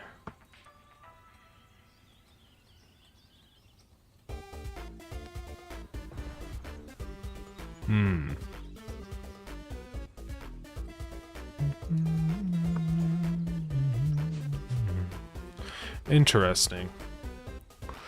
So it doesn't actually go the full distance, right? Because it should be. Because I forgot when I changed all that code, it's changed how long-range movers do stuff, so I do need to fix that. It is a little bit difficult to test this when this is going so fast. I think I'm going to save this and then go load into a different save, this one. This shouldn't be blazing fast like the other one. Chest. Okay, so a couple things that are immediately obvious. The hand is in the wrong orientation on that, so we have to fix that.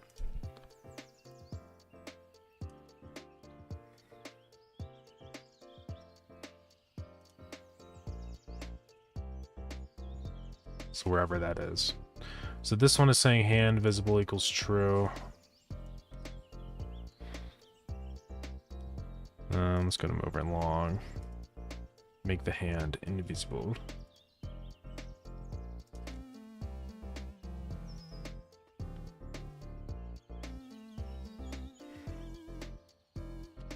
Also wonder what happens if I go, if I put one going up, like this.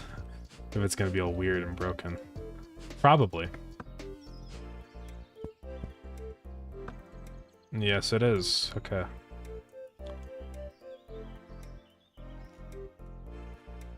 So one thing I need to fix is this line 2D stuff. Oh, so arm is actually that.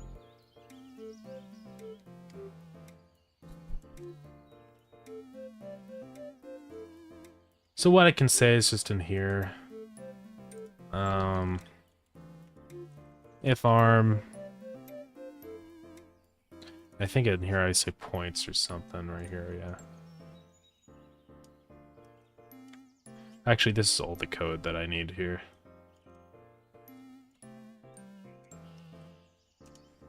So if arm, we set the positions. That should honestly be it. I don't have to worry about that, though, there. So let's check what that's changed.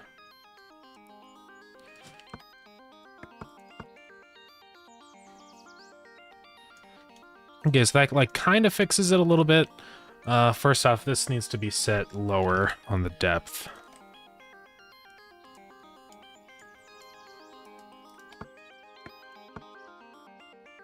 Okay, so that's looking normal.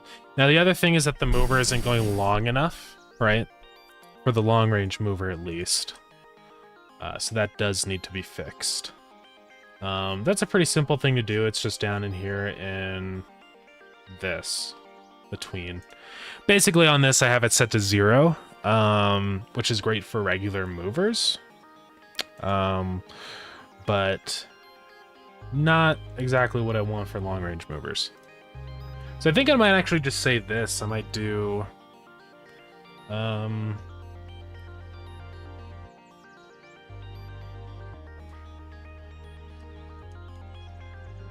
instead of this, we'll say dir times distance multiplier times 8, I think is what I want on that. Let me check on this.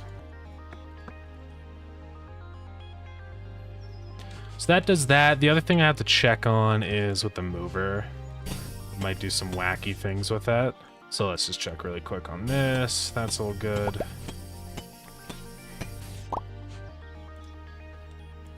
Like, because if I have, like, that, this is probably going to be all broken. So let me test this.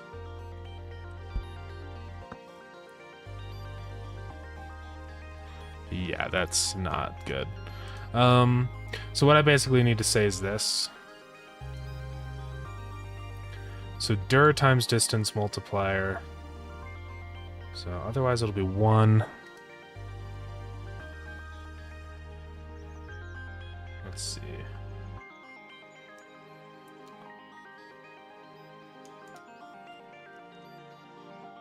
Distance multiplier divided by 2.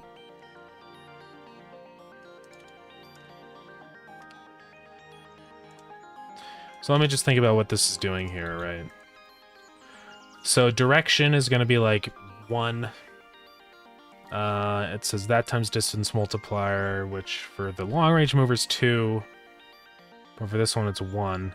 So that'll be with 0.5, but that's not good enough. I have to make that 0.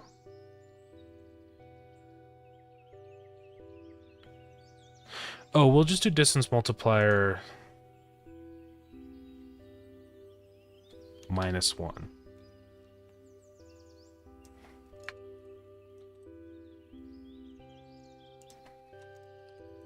I think that'll work, but let's make sure on this. Should I add one more tile to the movement? Maybe. We'll see. It might do some funny things, though, if I do that. Okay, so that works totally fine with the movers now. Yeah.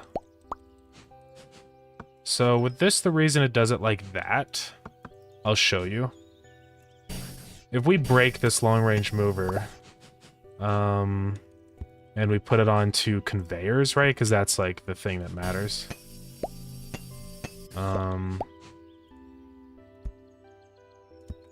It'll look very odd if I make it go more, right? Because this looks normal here. Because what'll happen with the conveyors is it'll put the item here, and then it snaps back here and goes again, right? Yeah. Yeah. I mean, the only thing we have to sacrifice is just a little bit of weirdness with a chest, but honestly, I'm kind of like, it's not that big of a deal. I think I'll just deal with it, you know? Where it just does that little bit of a jump into the chest. So what is going on? What the heck? I'm just seeing what's going on here, right? That's weird. Let me check this with a regular mover. Now I'm curious.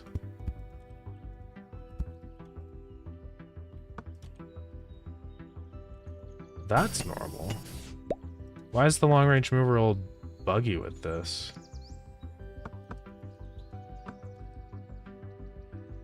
Like, it's fine for a bit, and then it just breaks down.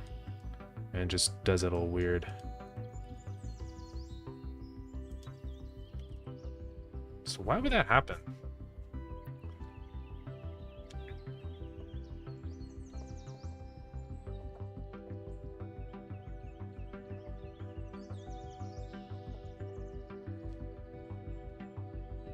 What is going on? It's like the tween is just breaking. But it's so weird that it's like kind of fine and then it just stops working. Right? Like, what is it doing? Like, it grabs it. Fine. And then it just starts doing it instantly?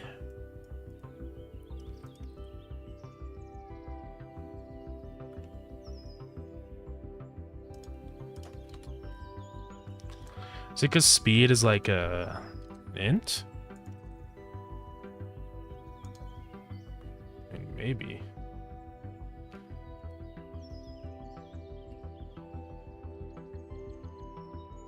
Maybe because distance multiplier is an int? Oh yeah, if I set that to 2.0, it'll be okay.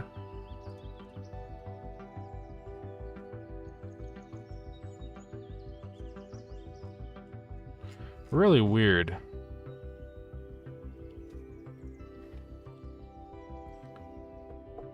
Item reference. Position. Yeah. Equals minus dir times 16 times distance multiplier, which is 2.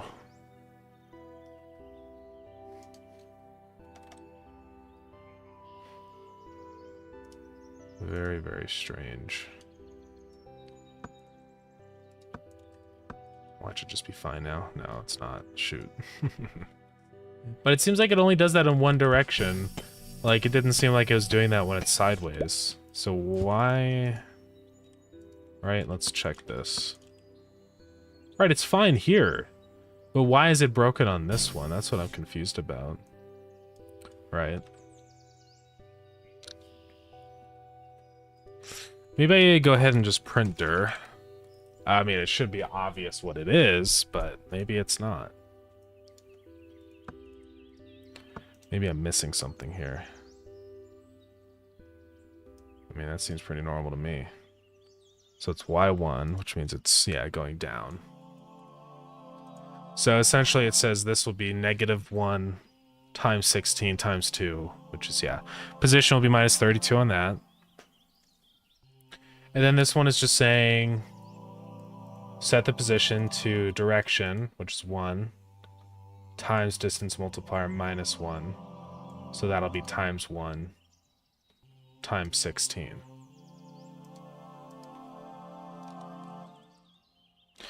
Yeah, that's pretty weird. Unless the issue is this right here. Right, like what is this printing?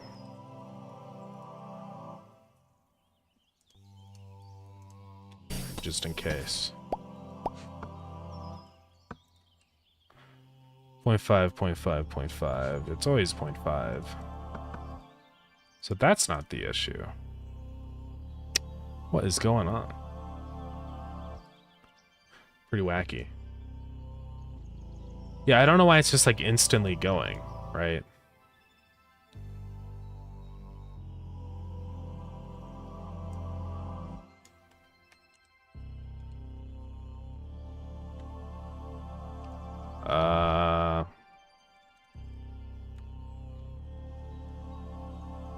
Very weird. It's just like skipping the tween, and that's not right.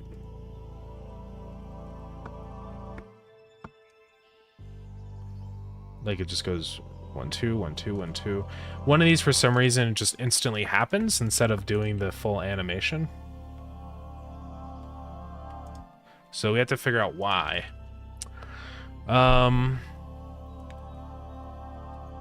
So with this, it does the first tween fine, and then it does begin push. Right, it says can grab equals true. And then we do try push, which will say if can grab, if, you know, our inventory is good, if we can put it into the outbuilding.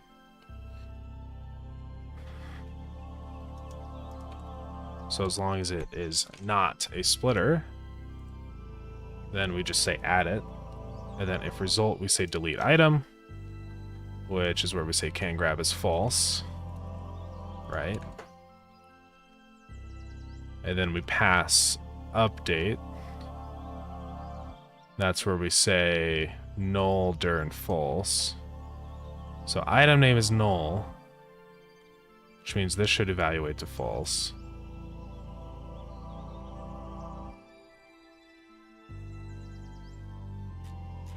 And then delete it should be killing the tween. Oh, maybe that's the issue. Because we do that in the conveyor, but not in there.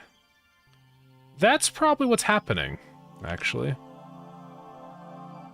Well, let's go back to that mover. Just forgot to put that in there, I guess.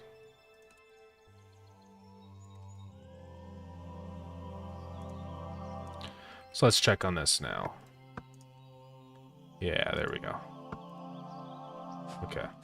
So yeah, what happens sometimes is that the tween keeps going, and then it does like 2 tweens at the same time, which is why I was doing it instantly. But we're good now. I just had to make sure it actually deletes it. That's probably the same reason why we're having the weirdness with the movers on multiplayer, is my assumption, is because the tween was still going. Oh. And that also means here, that's probably why. Okay, so here's what we can do. We can move that, and then actually move that into the update function, which is saying if the item is null. And we kill the tween there. I think that's going to be better. I think that's going to fix our issues. Because I think that's why it was going instantly on only the client, because it doesn't actually call delete item, right? So I think we should be okay. Let's test this. I'm actually really curious to see now. Just want to say, like, yeah, what if you delete it? Yeah, it was just that I wasn't sending that function for clients.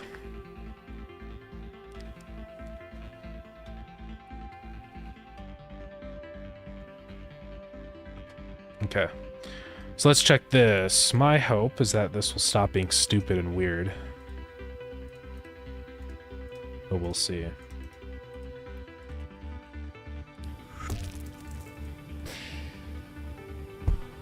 Whoa.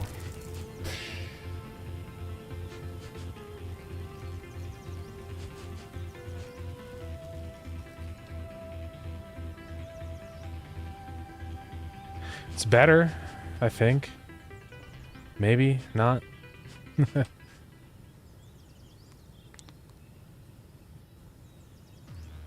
Doesn't seem to actually fixed it. Oh, but maybe I only did that on the mover and not the conveyor, that's why. I'm just stupid. It's okay. So, hey, thank you for the follow. I appreciate it. Okay, let's check this. Hopefully, please, for the love of God. Oh. It looks good, it looks good. I don't see any weirdness.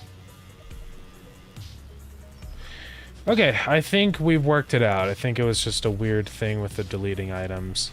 The only thing is that the movers still instantly move items on client. I don't know why it's doing that.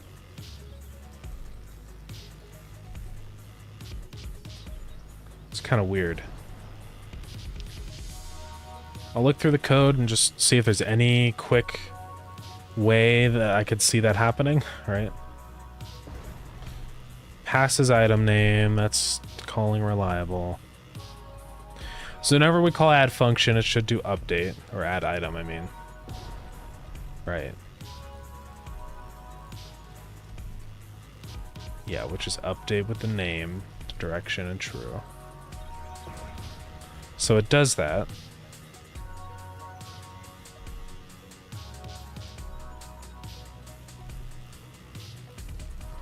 It sets the new item direction. So the position will be negative direction times 16 times as a multiplier.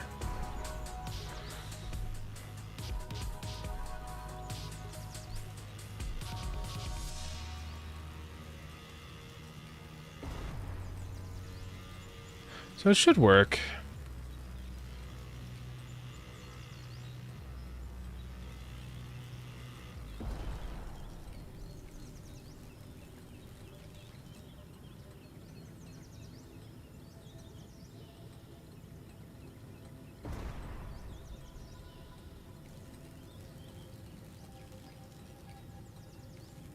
I don't know. It's a little weird. 6 hours is satisfactory? Oh, yeah.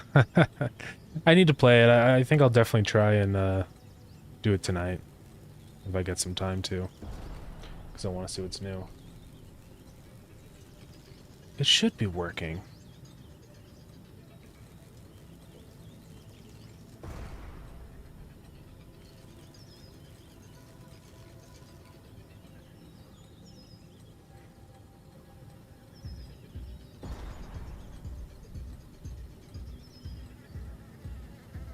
Should also be any peer.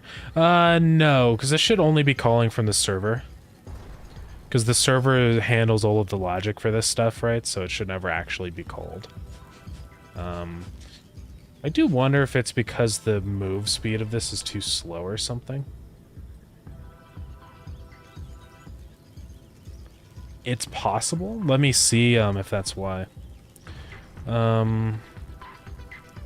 I'm just going to do say if not is server, then print upgrade. Okay, so that's the problem. We're not getting the research synced for mover speed until I click on the button in here. So I've realized another thing with this is that buildings depend on these variables. So I actually need to sync this data at the beginning, like when someone joins the game. Yeah. So we can fix that.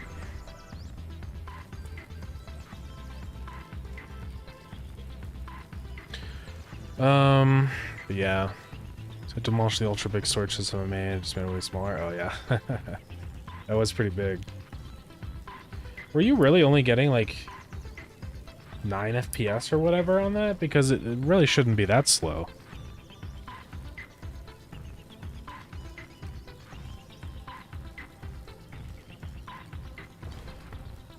Well, that's a thing. So I did do that successfully where I split the data up, right, into its own packets. It's just that I don't do it when the player joins the game initially, right? So I just need to do that. I don't think it'd be too bad. We'll see.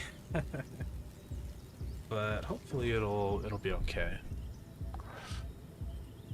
Basically, it's just a matter of going to the research info controller, copying that same exact code, right? Which is like somewhere in here. Right, do that updating. I think it's on visibility changed. Or something here. Or I do request data.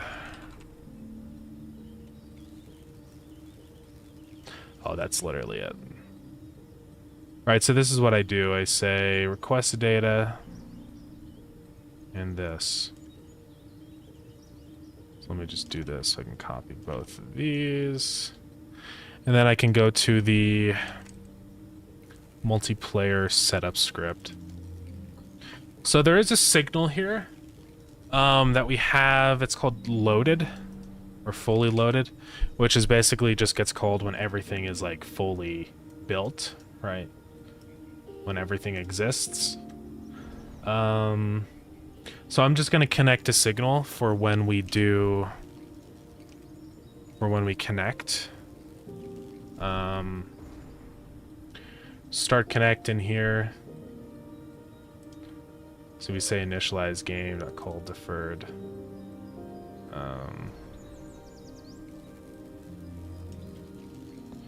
And I'm just going to say global dot fully loaded dot connect update research. So func update research. And that's pretty much all we have to do here.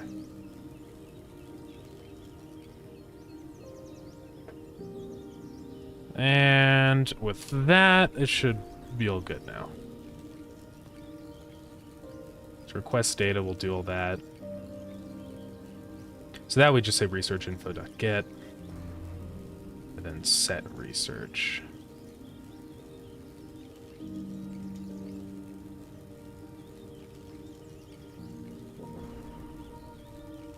Okay, so I have to do it to do that. Also, my headphones aren't on. I need to plug them in. What's a capuchin? Did you see that on the website? I think it's a monkey. I don't know.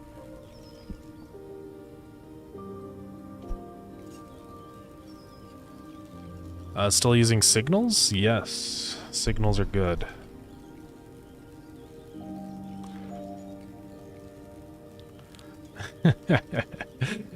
Yeah, I think it's monkeys. I don't know. I wasn't the one that started that trend. Everyone else on the website started talking about capuchins, and then I decided to change mine to also bring up capuchins. So, yeah.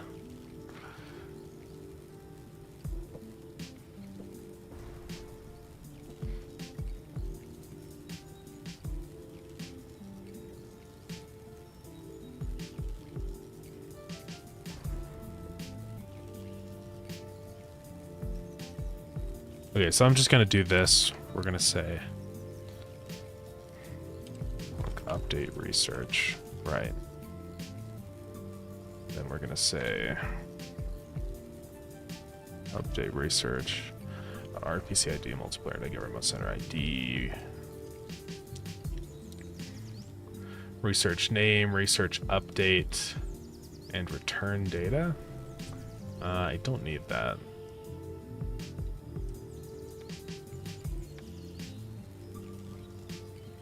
And then update research, that's just going to be like what we do inside of here, which is in research info, right here.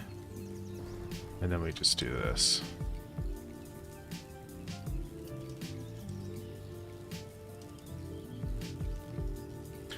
So, we're just gonna say, I'll do this just as a precaution. Oh, update research we've already done? Oh, yeah. Set server research.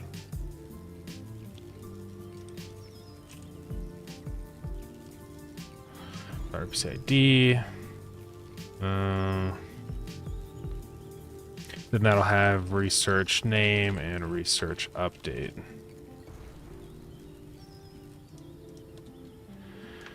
Okay, so that should work now. Hopefully it will sync all of the research info when somebody joins the game. Let's go actually make sure it does that, though. How's the wise tree? Yeah, he's killable now. He's doing fine. I haven't made him a boss fight or anything. I don't know if I will. I think what I might do is make the Foolish Shrub of Ignorance a boss fight, but yeah.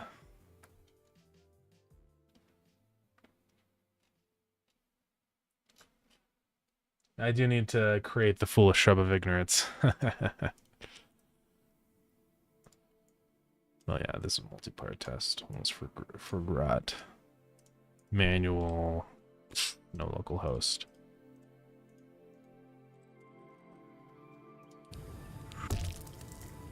So I'm hoping that this works.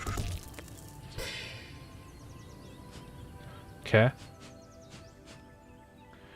And are the movers grabbing fast enough? No. They're not. So why doesn't it work?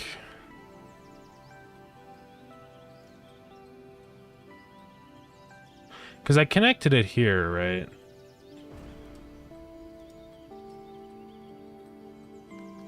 That's if lobby ID is -1.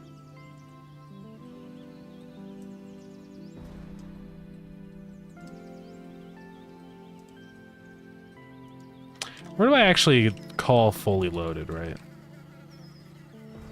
guess that's one question I have. That's in the world generator. So that should happen for everybody. Yeah, fully loaded data emit.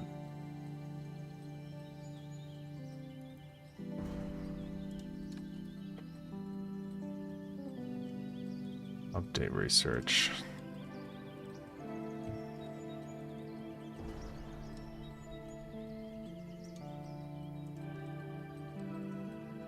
That should work. Quest data. Research name. And then we send it back. Oh, server research, duh, is not a, it's not set up right. So on this, we just have to say reliable, and I think that's it.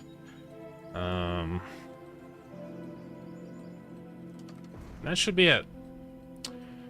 Because that'll do an RPC ID to there.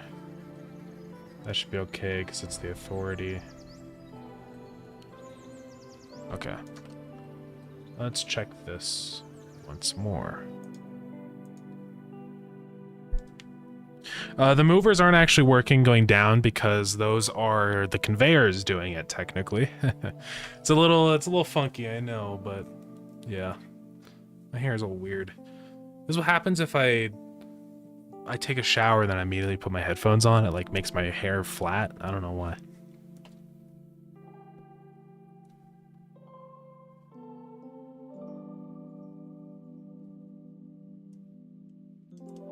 Okay, let's give this the old try.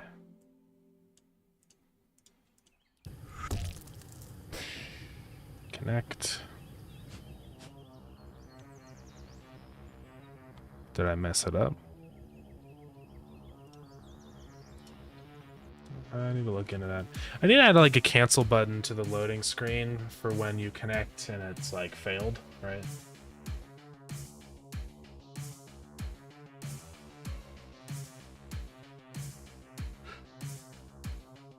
Go bald. Man, I'd love to go bald. Headphones would be so nice and comfortable if I was bald. Just be honestly pretty great. Let's give this one last try.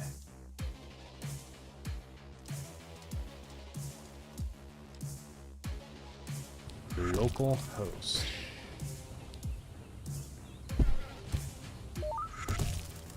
Oh, the numbers are looking good. We're good. We've achieved our goals.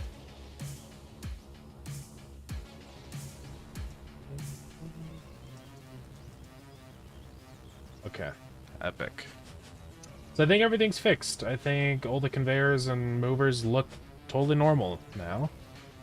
I don't see any weird disturbances, so epic. It kind of means all our optimizations now are fully integrated, which is always lovely to see.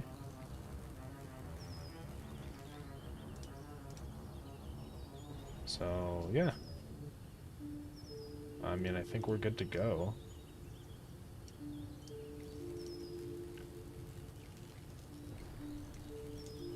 Yeah, let's move the process. That's pretty normal. Alright. Cool.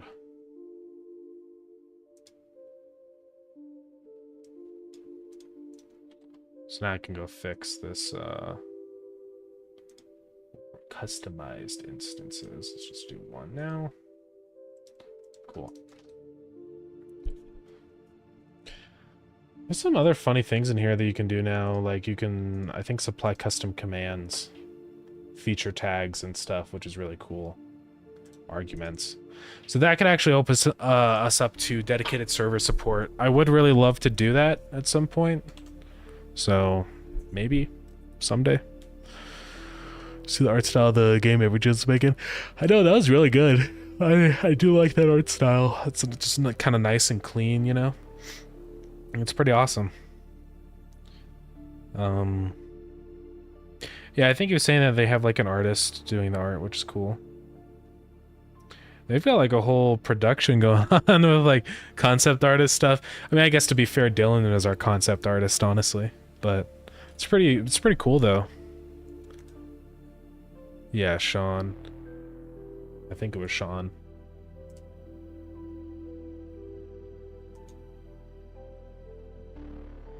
But yeah, that was really cool.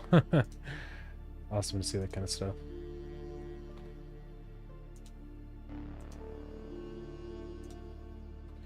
Alright, so now that we fix all our stupid stuff,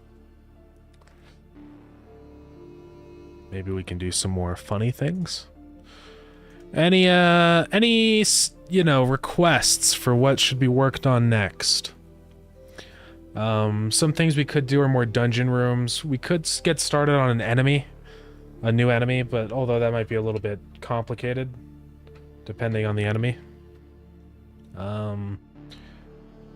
But yeah, any thoughts? Anything, any issues people are having that needs to be fixed? Anything like that?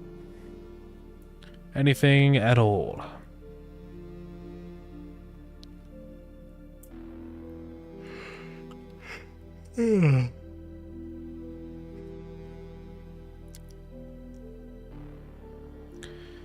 Yeah, otherwise I can think of a few things that we could do.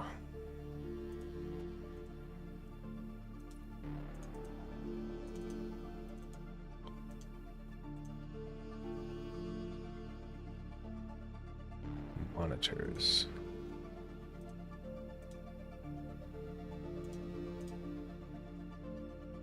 Looks like we aren't using too much memory, that's good. We have 25,000 objects. I'm happy to see that there's 0 orphan nodes, because that's always kind of a concern, you know? I never look in this tab, honestly. Should probably look in here more often.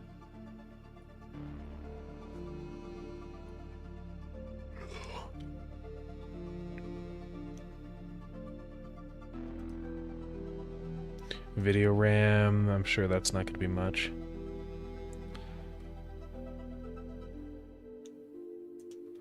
The network profiler. I've been able to optimize network stuff way better recently. With like changing a lot of those network updates to just be a single variable.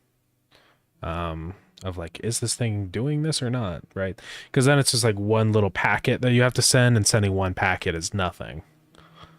Like 1 byte packet, you know. So I think network stuff is pretty optimized. Obviously with people with really bad internet, it starts to die, but it doesn't seem to be too bad, honestly. All things considered. We could test doing like a crazy save and see how that is with internet, because honestly, I don't know. It might not run very well. So I'd be curious to see.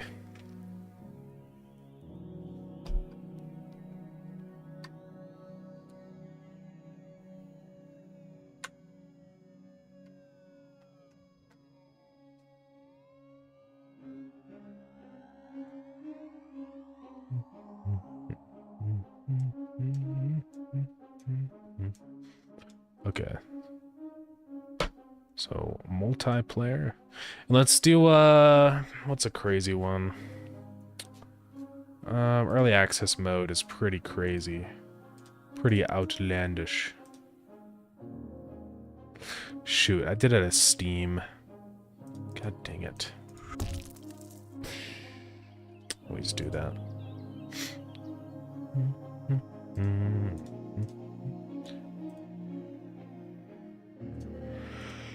Oh, excuse me.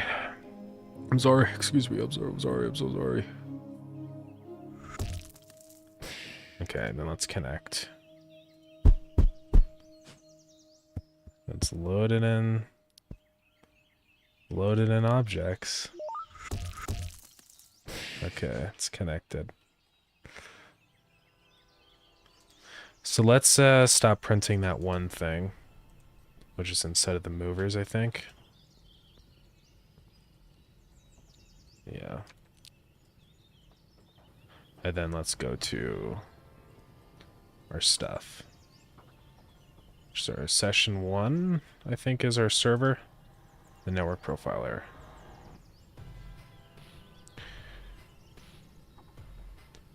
So we're only doing 80 kilobits per second up, which isn't insane. That's not even a megabyte up, which is pretty minimal network stuff. And this is a pretty stupid big save, right? This has got crazy stuff going on. So you can see it's not running very well. Godot actually just crashed. So that's fun. That is a thing that happens all the time when you use the network profiler. So gotta love that.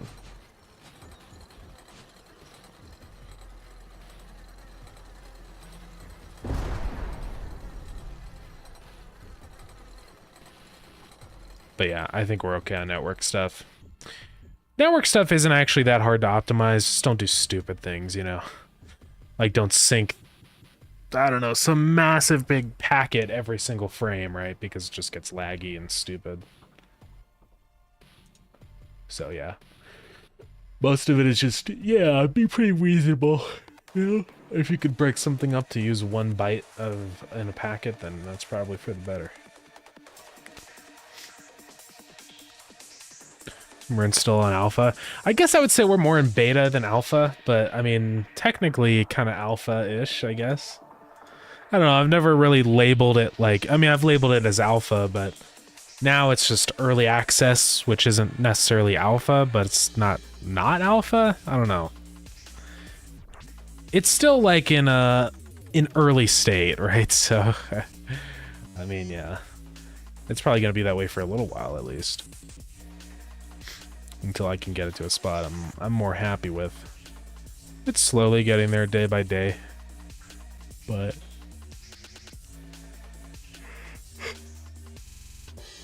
modding support is definitely like one of the big things that is a hard requirement before I can release the game, you know what I mean? So yeah, definitely want all that stuff ready to go before. And yeah, I've been looking into that recently. I don't think it'll be too bad. I was saying earlier at the beginning of the stream, it doesn't look like it's the worst thing ever to implement, so. Modders make mods? Well, yeah, that's the point of modding. But, I mean, I want to get, like, a system set up to do it better, because how it is now is kind of stupid. So.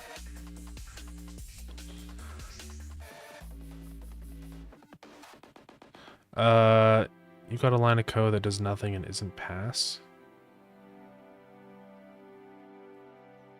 So right now, I got a if pass, but I can't if pass. In your code? You're not talking about mine, right? Do I have an if pass? I don't think that would work. Yeah. If pass isn't like valid. Because pass is like a keyword like return or continue. So you can't say if pass because it's like saying if break or something. It doesn't return anything. You need a line of code that does nothing? Yeah, then just put pass underneath if. Or like you can just say if true or if false. Right? If you say if false, it just never does any code. Yeah, if pass is crazy. Does that even work? I'm sure it doesn't.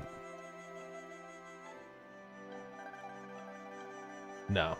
Because it has to be conditional. So you could just say if true, and that'll always go, or you could say if false, and then just put whatever, pass. It's kind of stupid to say that because this will never run. And same thing with if true, this will always run. So you might as well just get rid of it because it doesn't do anything, right? It's kind of funny.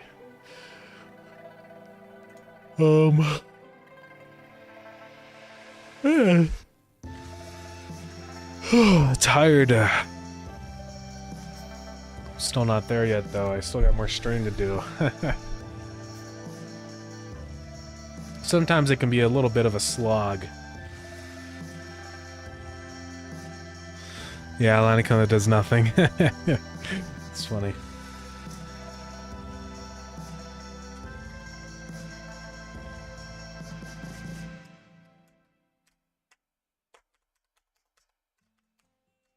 Okay.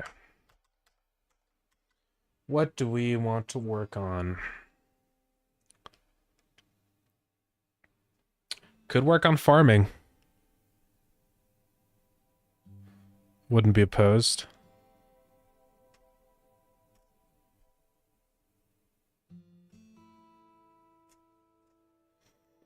What are the thoughts on farming? That's something you guys would like to see done? Farming and fishing?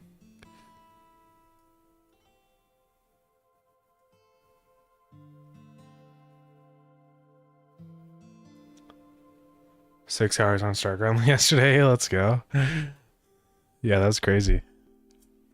It's funny how that works sometimes. That's exactly how I feel playing Factorio and stuff, where I realize like, oh my god, I've been playing forever. Oh shoot, my monitor's been shipped. Can't wait to set that up. Farming fishing, yes, yeah. I think it'd be fun. Also, fishing could give people like kind of an end goal type of thing where we could have like super rare fish that you could get. Right? And so there's kind of like, you gotta keep fishing until you get all the fish. You unlock everything. It's always kind of a fun thing. It's like in games like Animal Crossing. It's sort of like filling out the museum, you know, that kind of thing. So, Ever played a game like this before? Yeah. I mean, you could always Starground is on Steam right now. when you know, could always buy it. You know, consider it. Nah, only if you really want to. I'm tempted to go just bring in my monitor in case it's just sitting outside, which it might be. I'm just gonna put up the BRB and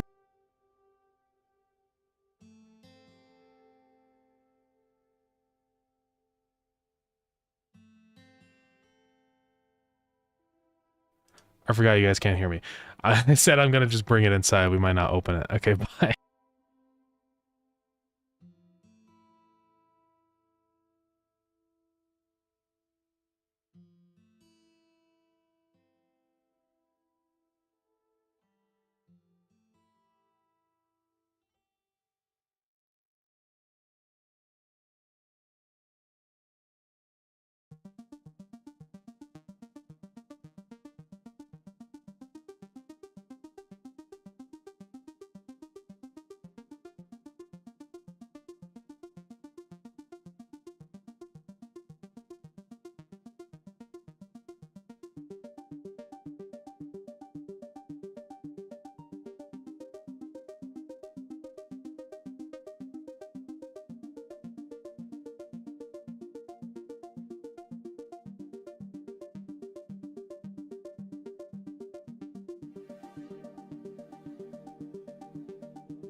I'm back.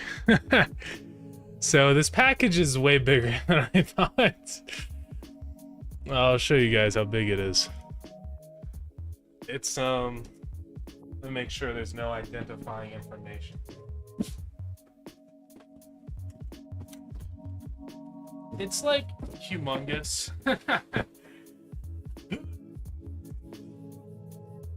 It's pretty big. It's like as big as I am. Oh. So yeah.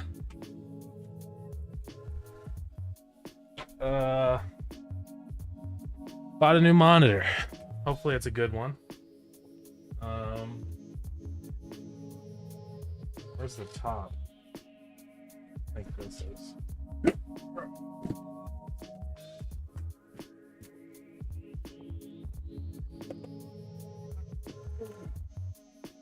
Oh, is it one of these where it's like this, but then inside it's not? Oh, sorta. Well, this is a this is a stand-up kind of package.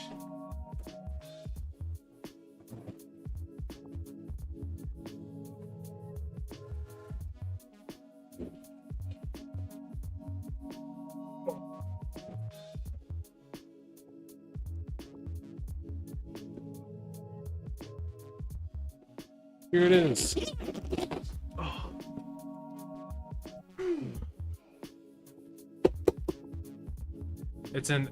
It's an M-LED monitor. It's a mini LED monitor. Oh, that's what it looks like.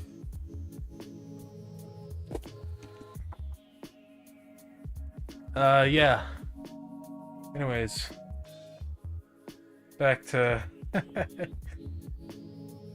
oh, I'm invisible. I gotta set this down.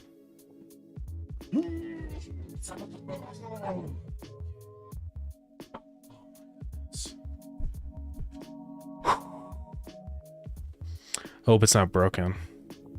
It's probably okay, right? What do you guys think? Do you think it's broken? Nah, why would it be broken? Alright, anyways. Sorry that I missed all the messages in here. I missed your message, Skillful Factor. Are you enjoying Godot? Did you hear that? Yeah, I did hear about the Unity thing, so they took back, finally, they took back their decision with the runtime fee. And I'm not surprised at all, because it's just a stupid idea. We're gonna charge every single person to run Unity? Like, why would... or not even to run Unity, just to run any game that's from Unity. That's just stupid. Yeah. But, I don't know. For me, though, it's like... my trust with Unity is forever tainted.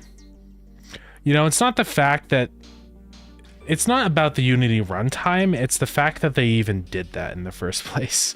It's the fact that they came up with that idea and just threw it out there without really thinking about it. That's a scary thing. That's too much risk, you know? I can't be working on a game, something that is, you know, my entire, like, income, and then have a company decide, oh yeah, we're actually just gonna ruin everything for you. You know? That's just ridiculous. I don't know. I think it's kind of dumb. So I am still gonna stick with Godot. Open source, you know. Anything bad happens, just make your own little branch before they made a bad change, right? Yeah, I don't know. It's just crazy. Yeah, anyways.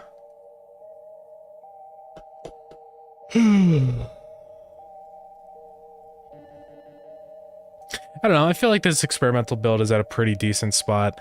Maybe I'll add in like a couple artifacts real quick. Just while I can.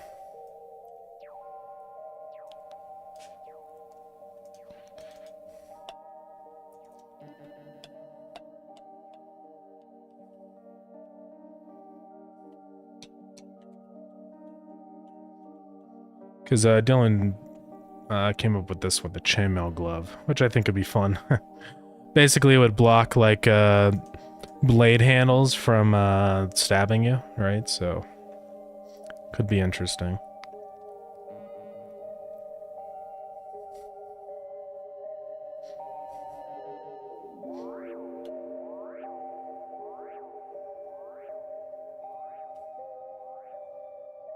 Shroom be gone. Fungicide. I think there's some other ideas somewhere in here for artifacts, I thought. Oh, there's these, a couple of these ones up here. Pearl of the Abyss. Chance to absorb damage. I do like that idea of absorbing damage. It could be cool. Could be a cool little thing.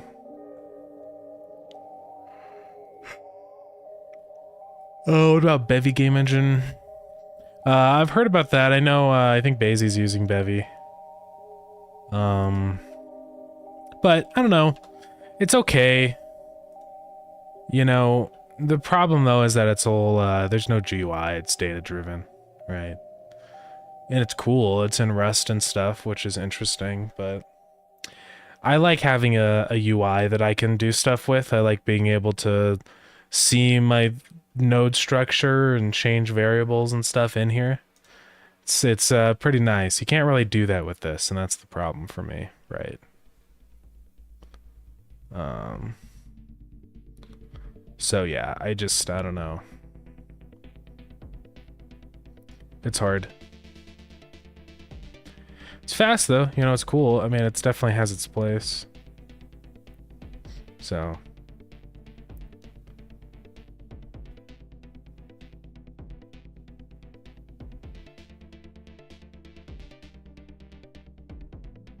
But yeah, I don't know.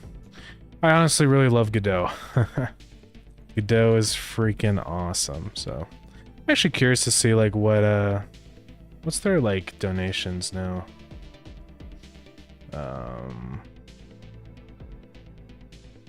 Oh yeah, I saw this game came out. Mega Loot, yeah. Seems like a cool little game. I've seen a lot of posts about this on the subreddit, I think.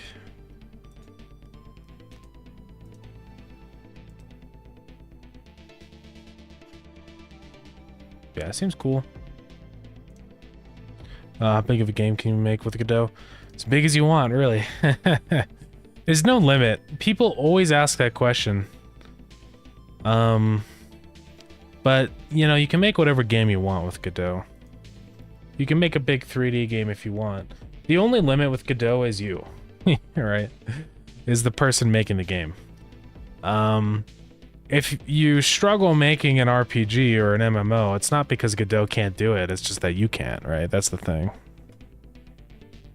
Of course we get an ad. You're on YouTube, so it's all good. But yeah. Here, I wanted to check this. I'm just curious. Yeah, it's up there. I think that used to be down like near 40K. So that's pretty epic.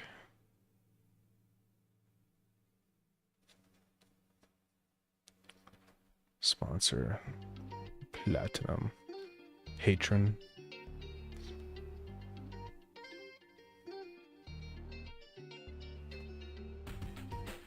Yeah, Bibbin Bits is here, isn't that? He's the person that made Dome Keeper. Yeah. Which is pretty epic. What's this? So hey, thank you for the follow, I appreciate it. Not sure to buy or not, I have an Xbox controller, which works with old games with a controller support. I want to be able to walk around the controller and pick stuff up. Yes.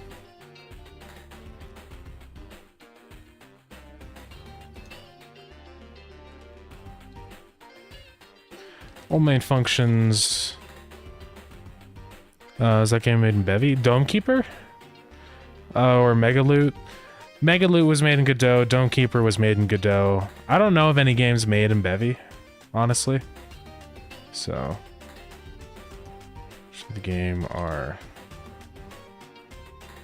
Windows 11 or 10? I say Windows 11. Windows 10 is fine and all, but let's be real. I think Windows 11 is better.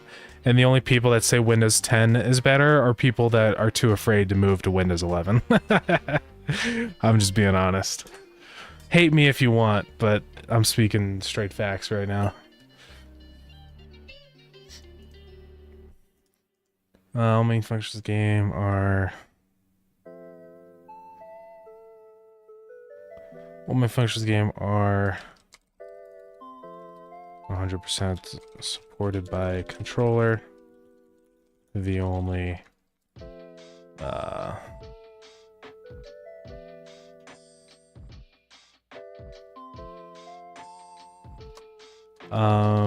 controller is only missing a few quality of life things like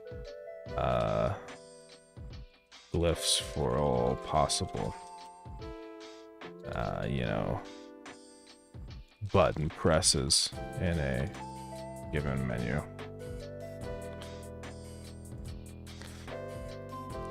Good enough. I need to check. I think we got a new review, right? Yeah. Epic. I hate when people leave a negative review because they had one minor issue that I already fixed. Like, there was a couple negative reviews about not being able to die or something. Or, like, when you die, you don't respawn. And then I immediately fixed it in, like, 2 seconds. And I'm like, hey, I pushed this patch to fix your issues. And they just, you know, leave the negative review so everybody thinks that this is still an issue with the game, and it's kind of frustrating because it's not anymore. But I don't know what I could do about it. I mean, I could always mark it or flag it or something, but I don't know. Yeah, it's annoying sometimes. Just not a fan of the UI, and a few quality of life things they changed that were simple on Windows 10. I mean, that's fair. I do like the UI personally. It's just honestly just more up to date and modern looking. Every time I see Windows 10 now, I'm like, man, I forget how old Windows 10 looked, you know? But yeah. I mean, it's fair, you know? I totally prefer Windows 11 and like the settings UI and stuff over 10, but, you know, teach their own. Yeah, you can absolutely do mobile games with the Godot. You can just export straight to iOS and Android, so yeah, there's not really any limitations. I mean, you can even do console stuff too, although you do have to get the licensing for that, which is hard, right? So either you work with a company that can port your game to console, or you have to pay ludicrous licensing fees, right? Which is not affordable.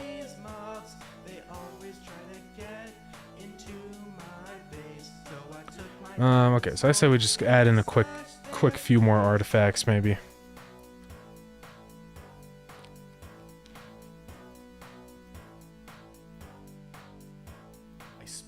Let's do chainmail gloves. Let's just do it. 12 by 12. The creepers came and And blew up blew my my house. house. I hate all creepers even more now. There's creepers on my back. I can't get them off. I made a diamond sword just to kill these mobs. They always try to get into my base, so I took my diamond sword and I slashed their face. So this will be like the glove opening. That'll work. So a hand, huh?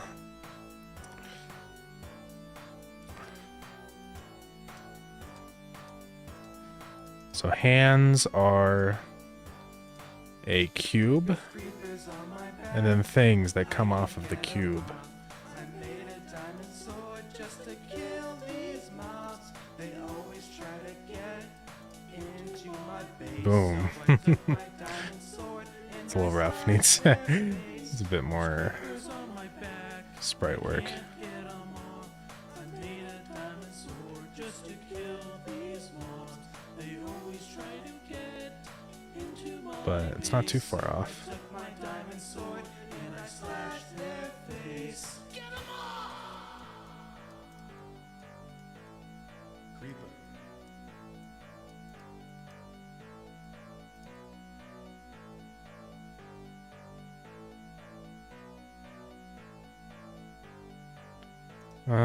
Okay. I want to have like a little, I don't know what you would call this.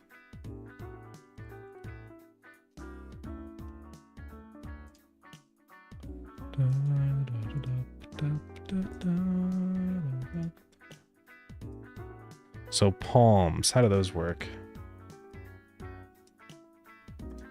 This is me just messing around with colors right now.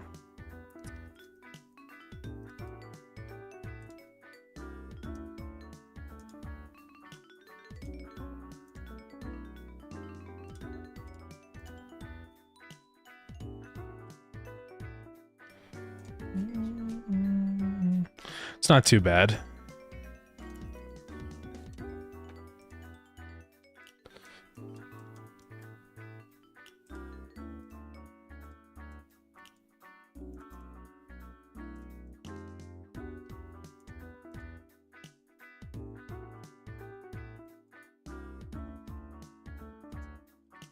Need that to be like a hole though.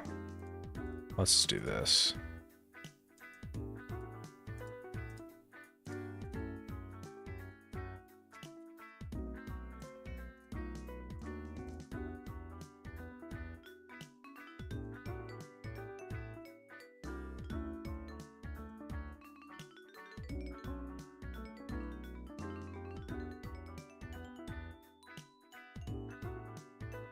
That's looking all right. Let's see, a hand.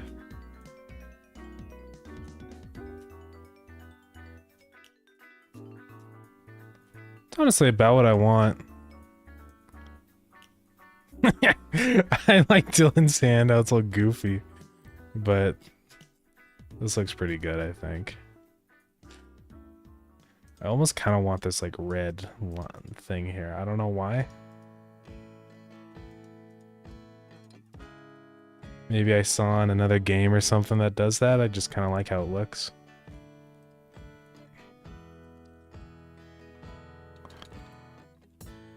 Every day I wake up fine, but then These thoughts start to cloud up. Is chainmail one word? Also, let me make sure. the little goblin said, No. Maybe? Looks like it can be. at least they have more manners than you. The goblins in my brain tell me what to do. I'd rather listen to them over Chainmail. you. At least they're my friends. Our friendship will never end. I need to follow I don't know. instructions even if I cause a ruckus. Maybe I'll keep it separate, I guess. Nah, I'll keep it combined. That just feels right to me. I don't know why.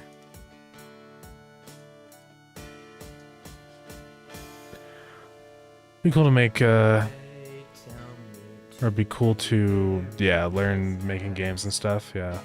It is really fun. I really enjoy it. I think it's super fun. Something silly like how to learn ABCs or... Oh, a learning game, okay. Game learning, yeah, speaking Japanese. Yeah, that could be interesting too, yeah. I've never made a learning game, but I imagine it could be pretty fun to do. The goblins in my brain tell me what to do. I'd rather listen to them over you. These they're my friends. Our friendship will never end. I need to follow their Gates damage from blade handles. Okay. instructions. So now it's just a matter of going to this. We go to the player. And it's in a tool action, I believe. We run this function.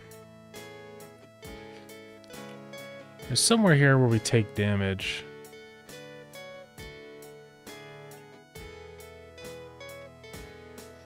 Yeah, right here. The goblins in my brain tell me what to So all we have to do for this is just inventory component .get count.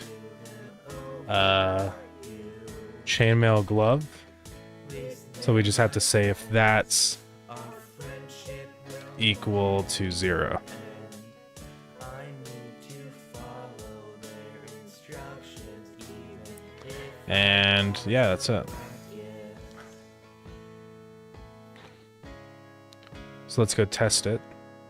I am gonna have to go through all the enemies and stuff and change the loot tables now.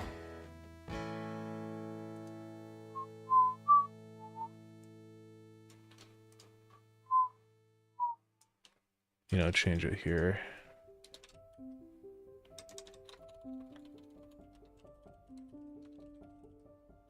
Chainmail glove. I have to remember it's 1 glove.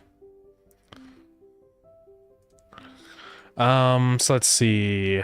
Where else do we mention like lead boots, for example? So we do it in the items table. We do it in the enemy. And that's, oh, and the chant shrine, yeah. Well, let's add in chainmail gloves in here.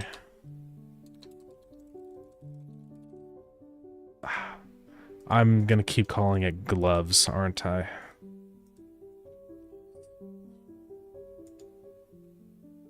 But it's 1 item. Chainmail glove. You only have 1 hand. So I'm just gonna say 1. Chainmail glove. Just gonna make sure I didn't mess it up. Okay. So just temporarily, so that I can test it, I'm gonna make it so trees drop them.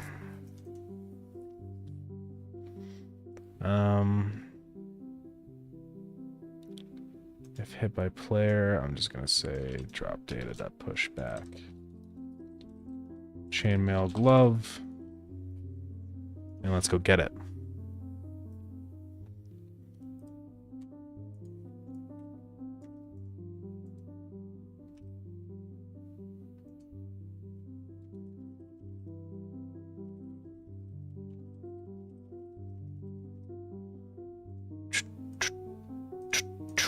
Okay.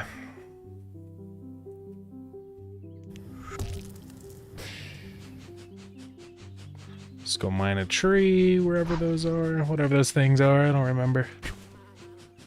Trees, I've never heard of them. There we go.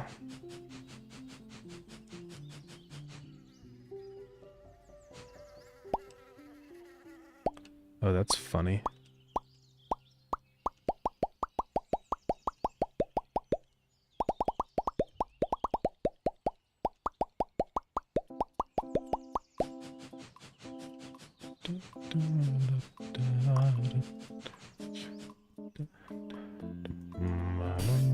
Alright, so now it's just a matter of testing if this works. So let's just go to a tool bench, put like a slashing weapon in our hand, and it should no longer deal damage to us. Yeah. But if we drop the glove, then we die. So yeah. Looks like we're good. Let's just save the game. Alright, that's been added. Maybe we could squeeze in another artifact for fun. I really do want to try and get as many artifacts in as I possibly can. Just because I think it's gonna be, that's gonna be the route. Several sorts of little abilities that you can do. And then eventually we could have some that get combined, right? So like you could combine, I don't know, the chainmail glove with Apollo's wraps and it makes like a boxing glove or something. And it does basically both of the abilities, right? Combined into one.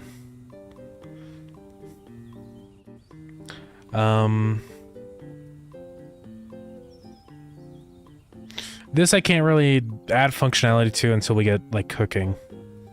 This is already in. This maybe. But I don't know. I'll have to think about that because it is just a, like, you know, lower cooldown. Just a flat lower cooldown. But then it's like a question of, do we add that into the calculation of the cooldown preview in the tool bench and stuff? And it gets a little complicated, right? So, I don't know. We'll see on that. I like to touch them. Low chance for poison, which I think could be fun. We need to add the actual poison effect into the game. We have slowness on entities, we just don't have poison or fire yet. And poison and fire are basically the exact same effect. It's funny that in our brains we treat them differently, but they're the exact same thing, right? Whether you poison someone or fire someone, it's just going to be a slow tick of damage over time. So.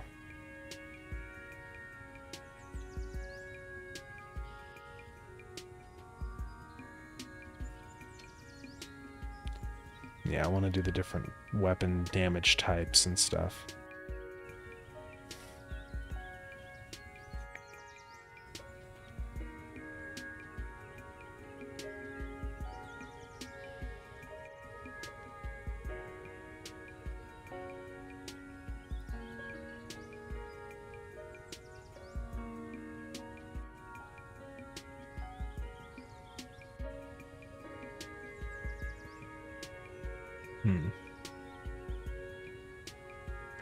Yeah, I do want to get started on like weapon attack types. Sharp, blunt, and magic. I'll probably put those in maybe. I don't think it'd be too hard. Essentially what we would just need to do is add a tag to the items table, which is just saying here like, okay, let's go down to our weapon components, Dragon Slayer, and then we just say damage type, right? And that'll be sharp.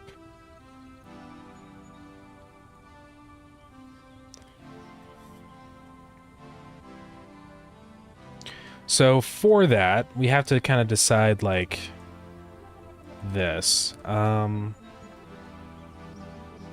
Is that going to be like an enum, which we could do? An enum would be possible.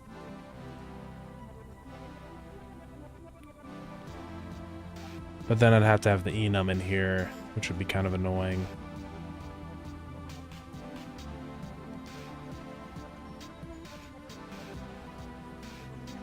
Which I guess for this I could just say global. I don't see why I wouldn't be able to access that. Yeah.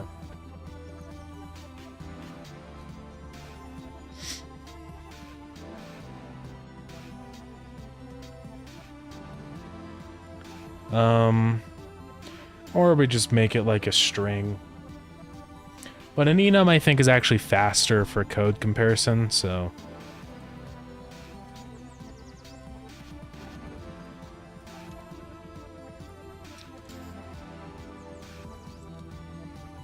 I'll just call it damage. So we have sharp, blunt, and magic.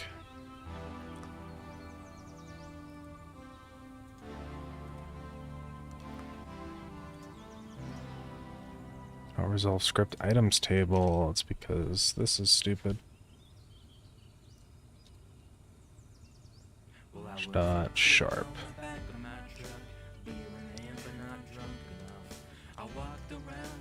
So all these will have sharp, dagger blade. That doesn't have any. So basically anything with a damage type will have that, right? That'll be blunt. Shroom axe will be sharp.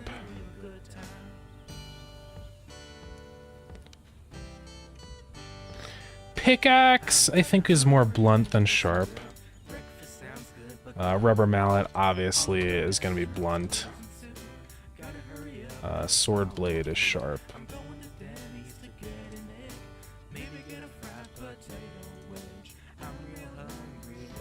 That's it.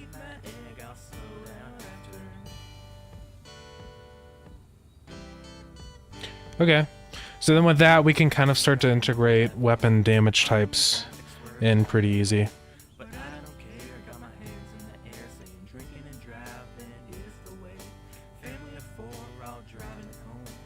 And the only thing is, kind of the other parts of it. It's easy to just assign a tag of the damage type, but what happens if you have multiple pieces of a weapon, right? Is it the kind of thing where it's like specific for each part? Right, so like say that you have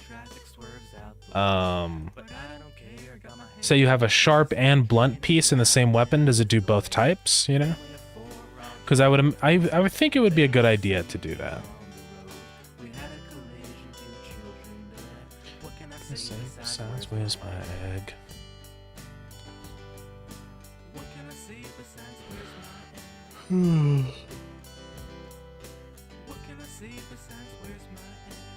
Oh, man.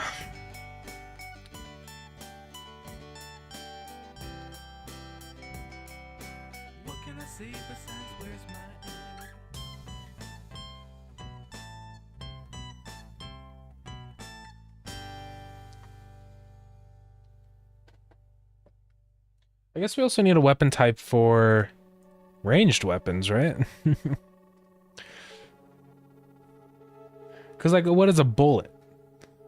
Like, it's not really sharp. It's not slashing.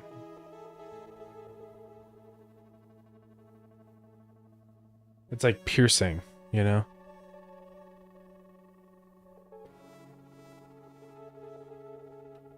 Maybe blunt with sharp makes it a heavy weapon. With sharp, it's slower. Yeah. It's basically like kind of picking one, but yeah. I don't know. It's hard to say. I mean, I have to have something that works for any like number of weapon components, right? So I'll probably do something that's like a percentage thing, where it's like you have a certain amount of how much your weapon is a specific attack type, I guess.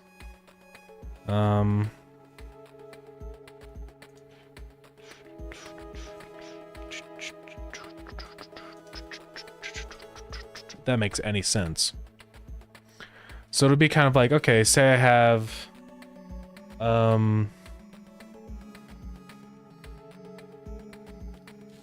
what's the word? Say I have like a sharp weapon and then a blunt weapon. It would be 50% sharp and 50% blunt, right? So like if you go to attack somebody, say it's a mushroom that's resistant to blunt damage or something, then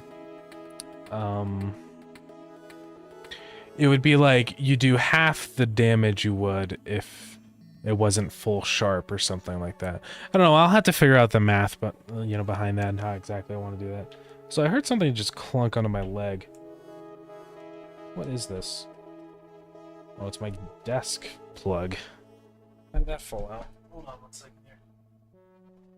That's annoying. I can't lift my desk up. I gotta get under my desk.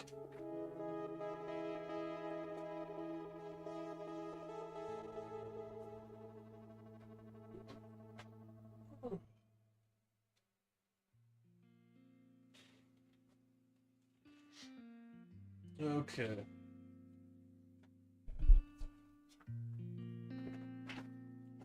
we're back. Now my desk can go up. Bye. Bye-bye. See you later.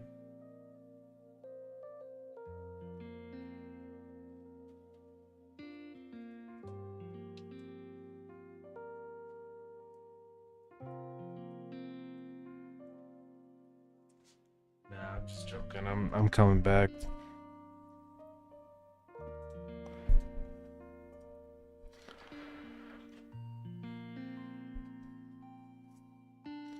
Yeah, but I don't know. I'll think that up harder with my brain later.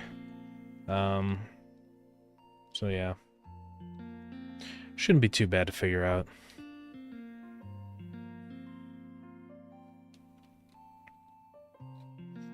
Yeah, I guess it's like a bonus-based thing. So like, okay, say you have a weapon that does 20 damage sharp, right?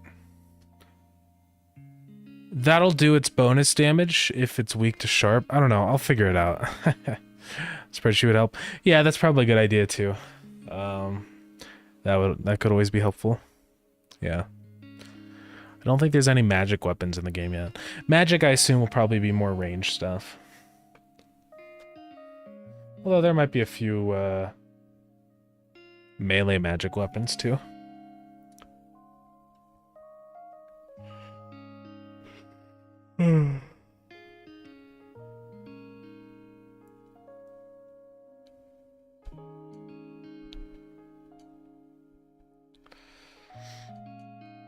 Yeah, I don't know. Maybe I'll add like one more weapon type in there, which is piercing, because for guns, I imagine like guns aren't sharp and they're not blunt. They're piercing, you know, they go through things. Right? So it's kind of a different weapon type. Conjure the rare elements of lands. Like gems and Clash of Clans. Yeah.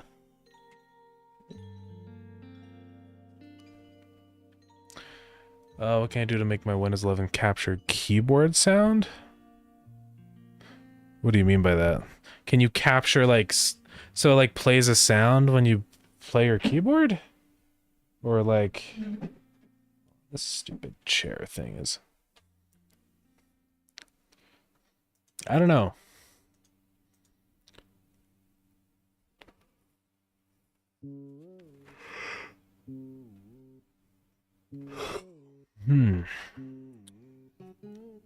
So tired.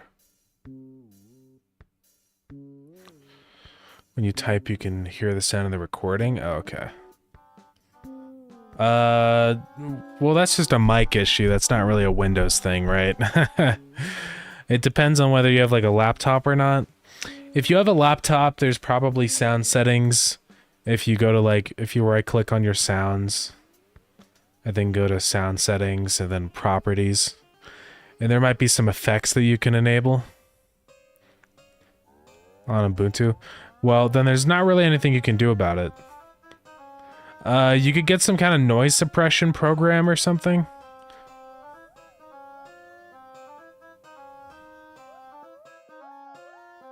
Wait, but on Ubuntu... I don't know what you mean. So you don't hear it on Ubuntu? But you do on a Windows 11?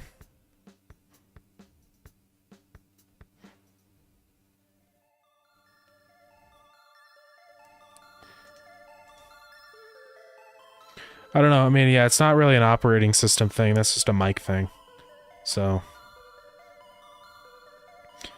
the only solution to that is either getting a better mic, getting a quieter keyboard, or enabling noise suppression somehow on your recording.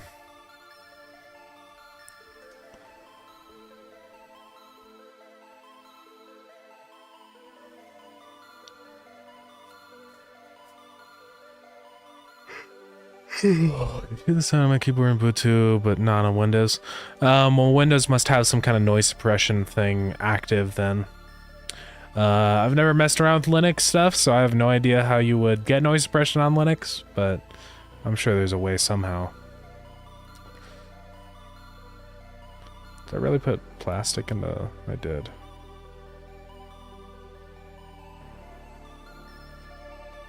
Where's all like the manufactured things?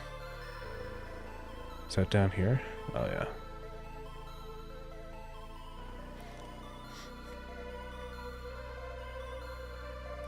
I wonder why people keep creating games in Unity rather than Godot. Is it because their Unity tools are state of the art? I mean, good. I don't know. I wouldn't necessarily say they're state of the art compared to something like Godot, right? Because they're both great tools and they both can do modern, new stuff. I think someone's reason for Unity would probably just be not knowing any better, not even realizing that Godot exists. They might have also just like used Unity in the past, and so that's just what they're going to use. Or maybe the first tutorial they saw was someone saying to use Unity because it was an old video that was before Godot existed or something, right? There could be a lot of reasons for that. But, I mean, there's nothing wrong with Unity as an engine. You know, they have their pros and cons. Unity is probably better at 3D stuff than Godot, right? I definitely think it does better at 2D stuff though than Unity, so I don't know.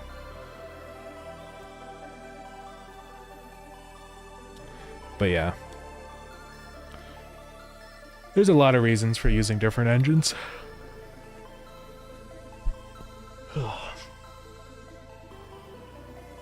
Okay, you know what? One artifact I think I'd like to add is like an extendo grip. That would increase your range for everything, right? Which would be your building range, your mining laser range, all that stuff. So maybe we'll add that.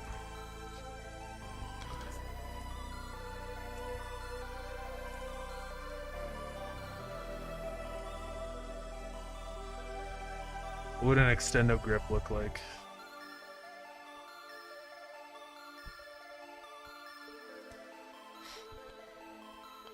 I mean, I don't want it to be a copy of Terraria's, right? But what do they call those things in real life? Like a gripper. A grabber? Yeah.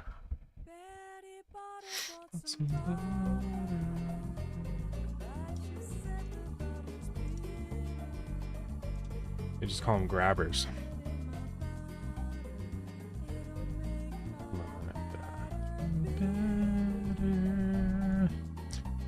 A grip trainer? Not a grip trainer. Because these are for like grabbing things, right? I guess they just call them grabbers. I've just never thought about it.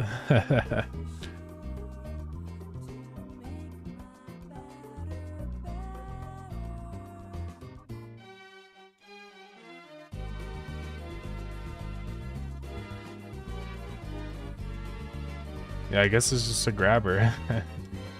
So we have to draw it, though.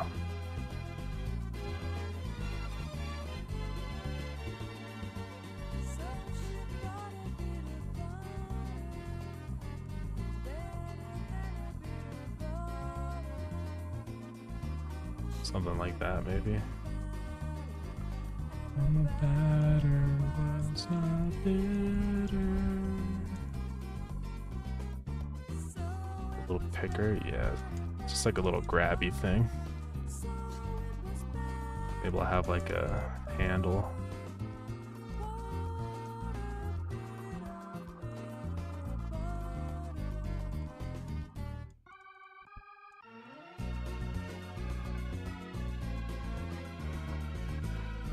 I don't know, something like that maybe. All right.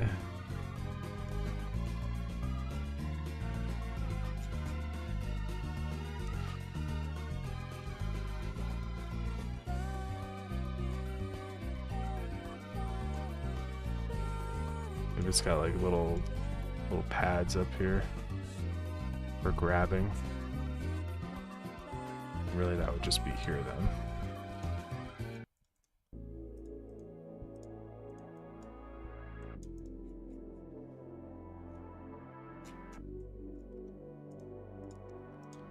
Something kind of like this, you know? Gets the idea across.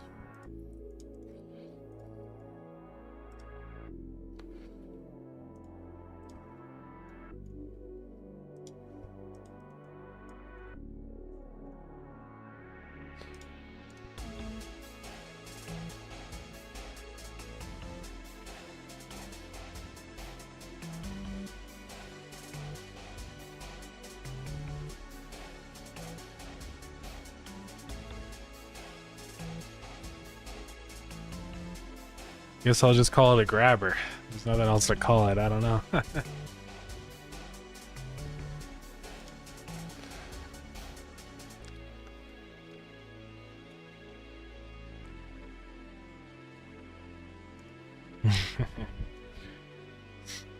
Yeah, I want to give these like little subtitles, like kind of how Dylan did it down here. I think that would be fun. Like a name, a little subtitle, and then a description of what it actually does. Would be kind of fun. So, yeah, maybe we'll do that.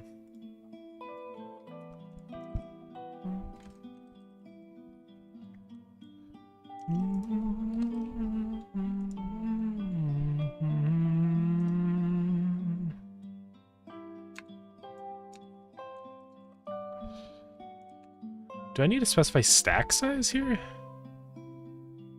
No. Oh, I do. Stack size. Duh. It's 1.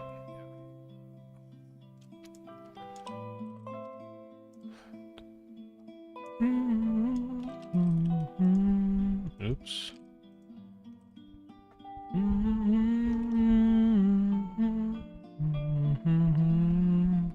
Back to our old tree trick. Give us a grabber, baby.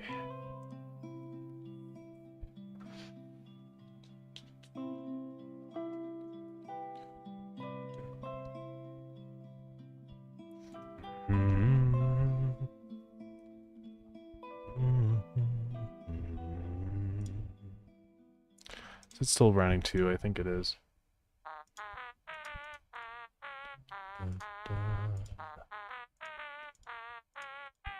Okay. So let's go mine a tree, get the grabber, test it out.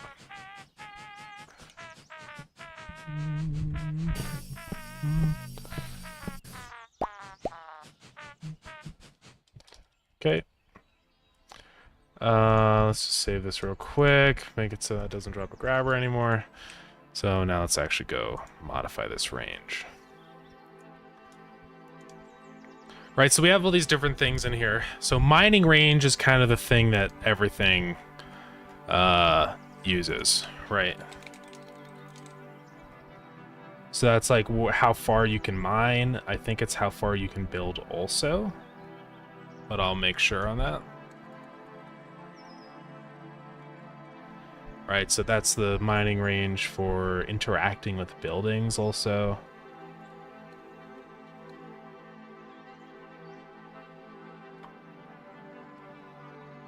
That's like the closest boss stuff.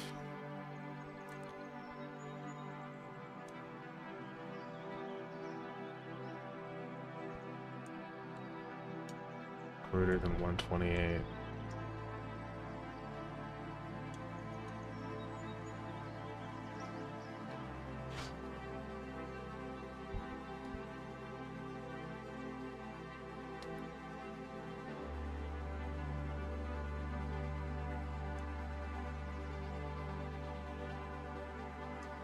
So I'll just make this the same as the mining range. I'm just checking in here if there's any spots where I'm not using mining range, right? Which obviously would be not a good idea. Then same in here in build preview. I don't know if this uses mining range. Hopefully it does.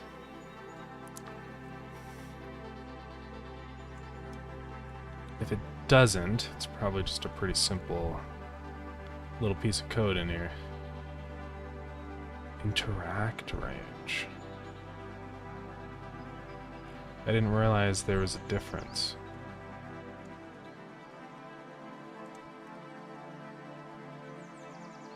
So my interact range is the exact same as my mining range, and that's why.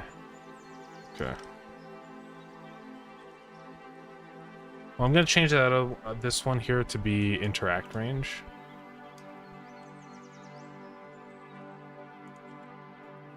So yeah, no, it wouldn't extend the magnet. It would specifically be like the distance you can mine and the distance you can open inventories, right?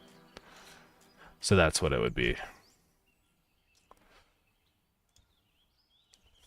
So I'm literally just gonna have a tiny little check here that's like if inventory component.get count grabber is greater than 0. Then mining range is equal to maybe like 192, and same with interact range.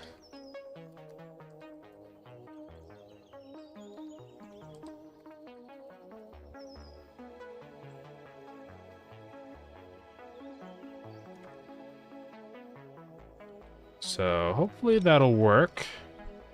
We'll see what happens here. So I have it in my inventory. It should be working already. Oh yeah, that's definitely farther. Right? Okay, so if I stand here, I can mine that copper. And then if I drop it... Oh yeah, you can see it increase. Interesting. And I can also like interact with these buildings way farther away too. And same with building. Should be. Oh yeah, look how far away I can build. Yeah, so it's just a little boost to like distance that you can do things at, right? Because like otherwise my distance is like here, right? So if I'm standing on that conveyor, but then with this picked up, now I can build way over here. So yeah, it totally works. Cool.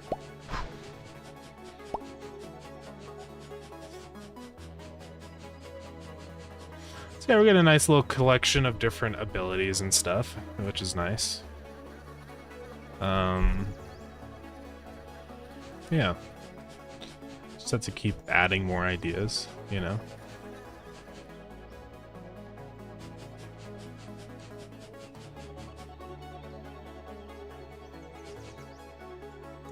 Okay. Oh, now I can say added the grabber.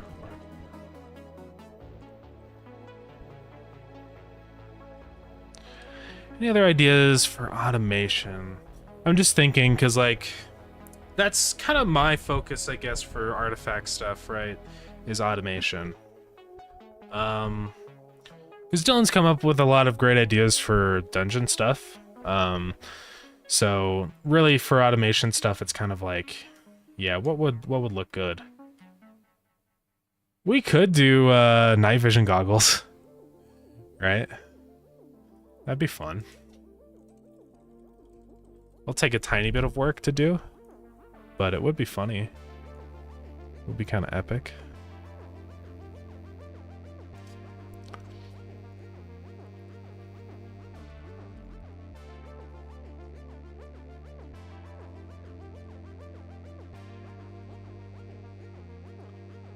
So what would that look like? I'd probably just do like 2 tubes, kind of.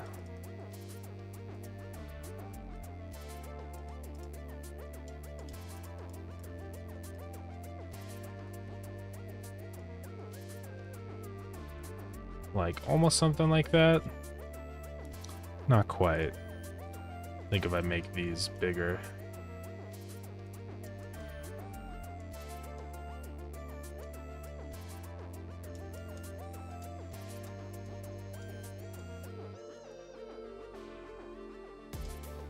And move these closer together, I think.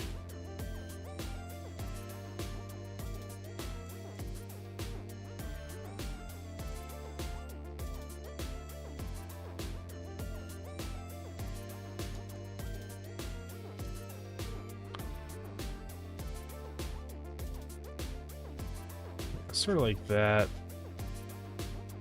The night vision goggles. So the thing with night vision goggles is they have like a head wrap, or like goes like it has the thing that attaches to your head. Right, so I'd need some kind of like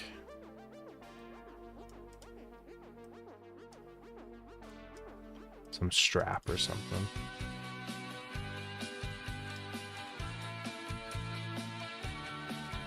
I'll have to figure that out. Through these artifacts, you can have a bag of holding artifact. Takes 1 inventory slot and stores all the artifacts. Maybe. I mean, the whole idea, I think, with the artifacts is like they're balanced in the sense that it takes up inventory space to hold them, right?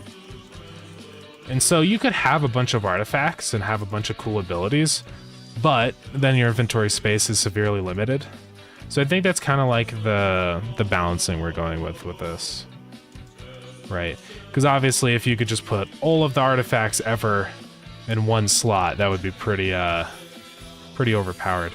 Also, it would be hard to implement the ability to have a slot hold multiple things like that with just how like the code is in the game. So it's not really a can of worms I want to open right now anyways. But yeah.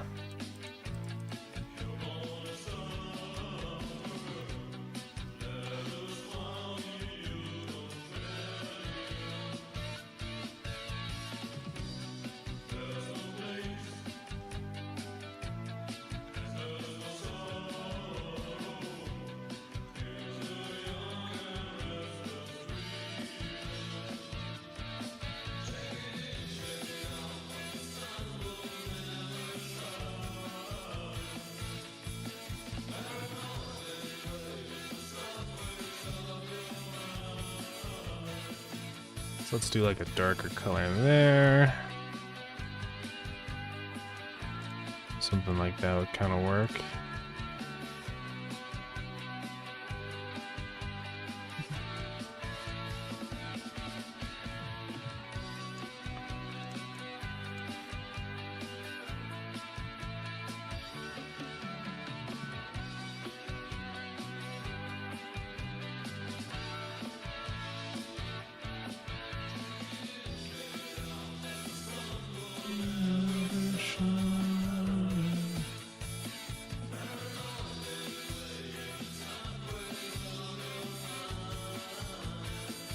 Something kind of like this, I think.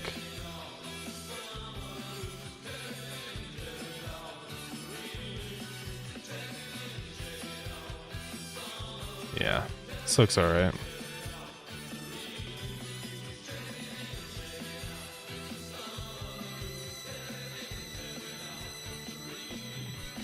Alright.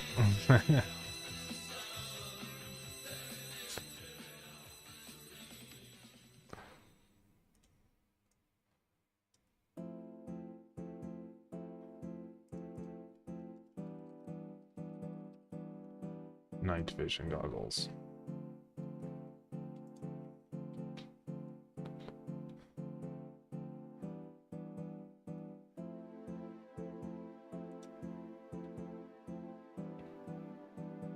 That wind up high pitch, yeah. The yeah, I can't do it. I can't do it. But I know the one you're talking about. The like the CRT TV sound where it's like the super high pitched, like, yeah. That'd be pretty epic.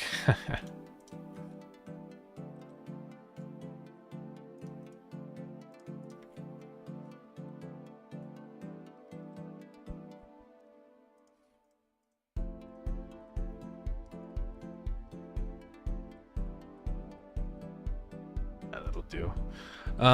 So yeah, the thing with, I have to figure out how to actually like add these, right? It's not that easy. I can make it so that the like global nighttime modulate thing doesn't work. So that'll help.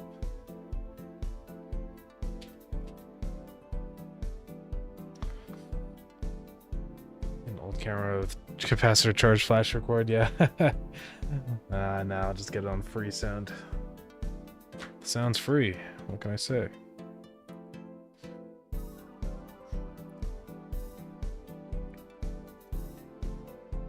So the way that works in the game is with this stuff here.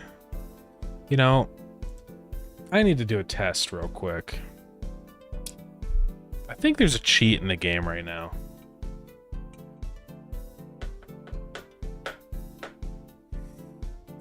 I'll show you what that is.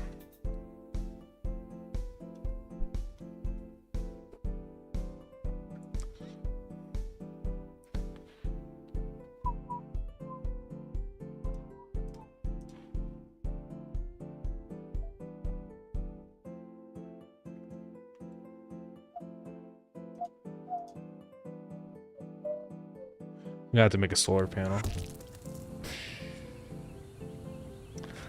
I don't think I've researched it on this save, though. I started to do it, so we'll just, you know, finish what we were doing. I got an ointment that I apply 3 times a day until skin ain't dry. I've got a supplement so I can rejuvenate. Lotion is the apple of my eye. It's crazy. It's almost like the guy that did that song is me or something. I don't know. Hey, what's up? How's it going? Yeah, it's been a minute. How have you been doing?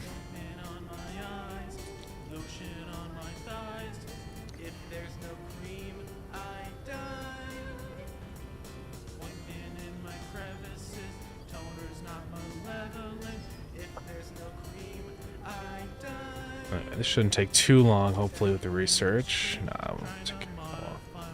Almost there. My skin's gonna turn green.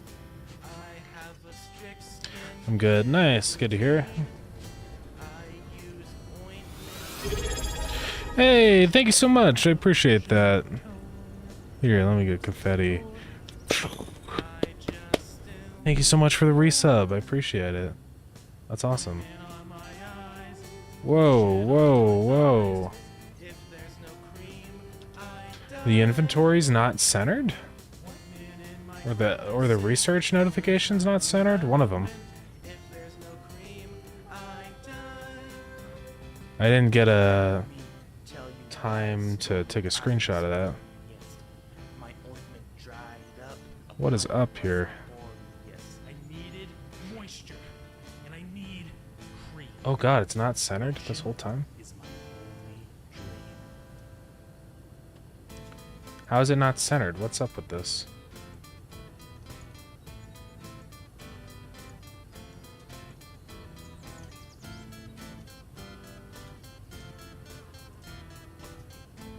Man, can't believe that's been like that this whole time. Ointment on my eyes, lotion on my thighs. If there's no cream, Time to write it down as a bug fix. ointment in my crevices. Toner's not malevolent. Okay, solar panels, we need circuits and bricks. I'm sure we've got them in here somewhere. Yeah. So I want to check if the solar panel actually works with this mode. So let's just go find a spot without anything. Actually, I do need copper. So let me see if I can get that. Alright, I have a bunch down here. Upgrades, like with the artifacts, yeah, those are kind of a newer thing. But they're cool. They give you different little abilities for stuff. Okay. So this is producing energy, but if I do that...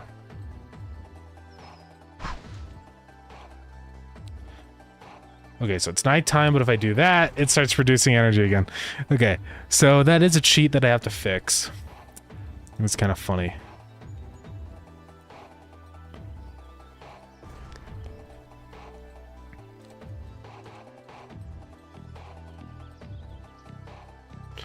Re-download the game. The artifact stuff isn't actually in the game yet. I still need to put up the... It's going to be in the experimental branch for now until we have that kind of... all that stuff sort of worked out. But that'll be soon. I would love to do it either today or tomorrow. We'll see. I know, I'm sorry.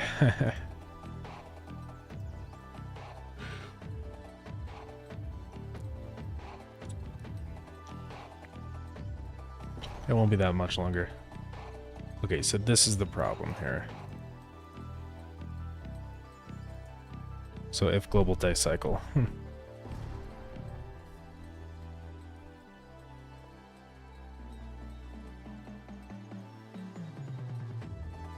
So I think what I need to do is this. I think I'm just going to say that's always like that. And then I'm going to say if global day cycle. Lighting.visible equals true, else lighting.visible equals false.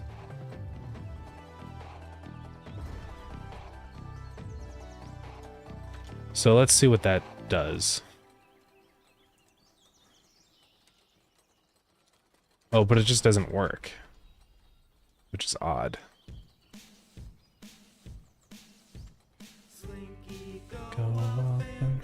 Oh, is the game released yet? It is. It's on Steam now in early access, so yeah, it's pretty epic. So making that visible just doesn't matter? Yeah, I guess it doesn't. What if I change the modulate? It doesn't matter. So, okay, I can't just hide it. That's kind of a thing.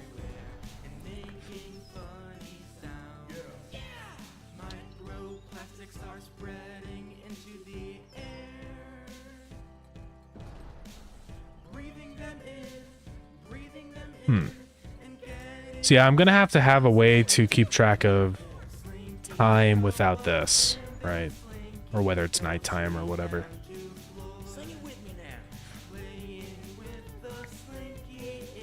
Oh, do you still need to come for flashlight light? I don't do that with the solar. It'd be funny if it did actually, like, work, but nah, that's too much work. Still saving a 100k big boy buck, so yeah. Do it up.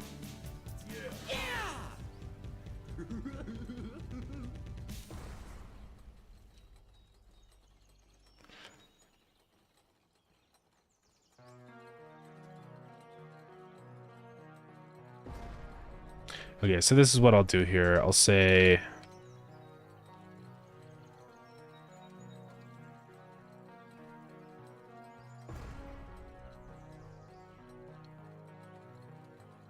Sky color. Oh. I'll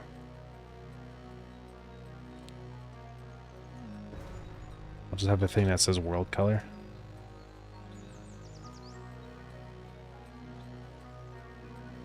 Now, so it'll do this. So what this means, that I can kind of like still calculate the proper color here with world color. And that's what I'll do for all the checks of stuff like that, which is the solar panel and all that stuff. And then, yeah, that should work. Do you know 4 streamers are playing? I had no idea. No, I don't. Is that true? I could go check it out. Starground category.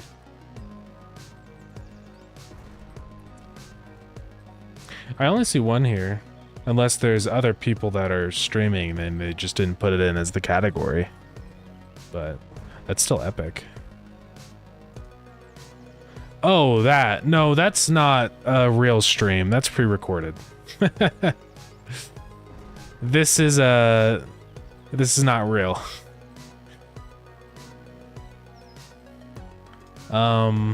Yeah, it's pre-recorded. This did happen though.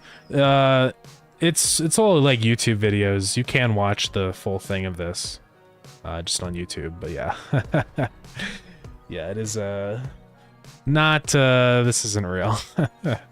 I'm sorry to burst your bubble, but yeah,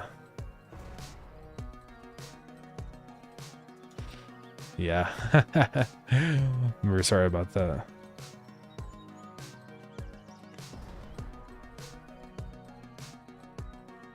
I'm gonna have to like update the... Let's go poetry. I'm gonna have to update the Steam page with like new stuff, right? With dungeons, I have to like specify like artifacts and all the new content that I'm adding for that.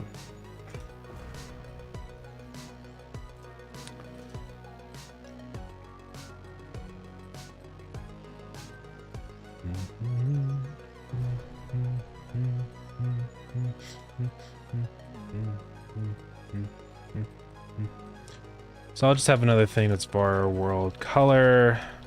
By default, it'll just be colored at 1, you know, so full bright. Ugh. And then we'll fix this down here, which is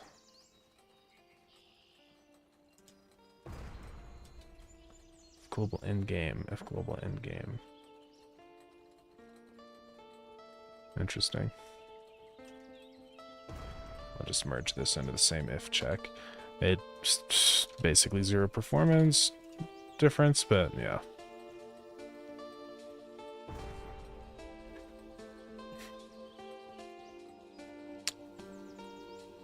Okay.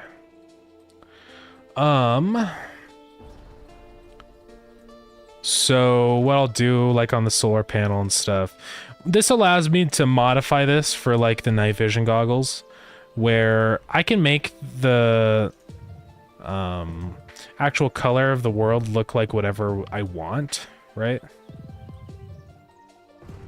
Yeah, like instead of doing that, we'll just actually get main, and then we say if main.world color.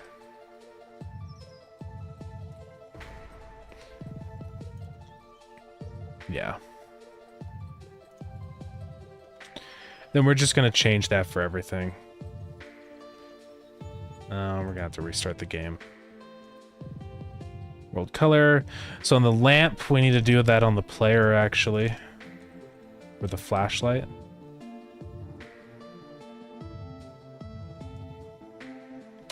So if main dot world color.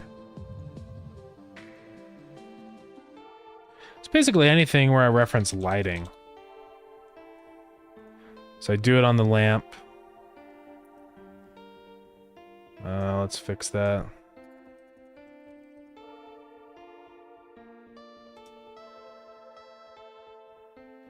Oh, I didn't even realize butterflies don't come out at night. I forgot about that. It's kind of funny.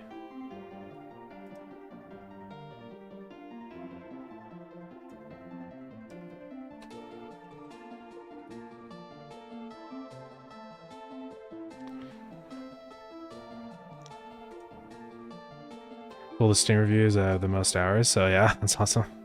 Oh, third most. Yeah, you can work your way up. You'll get there.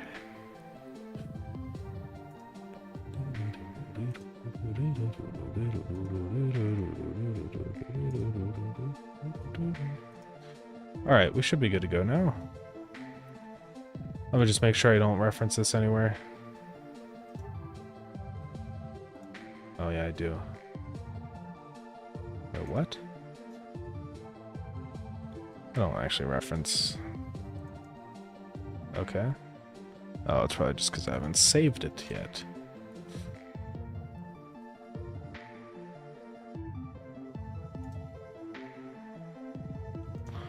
All right, epic. So this means I can modify the lighting color and I don't have to worry anymore now.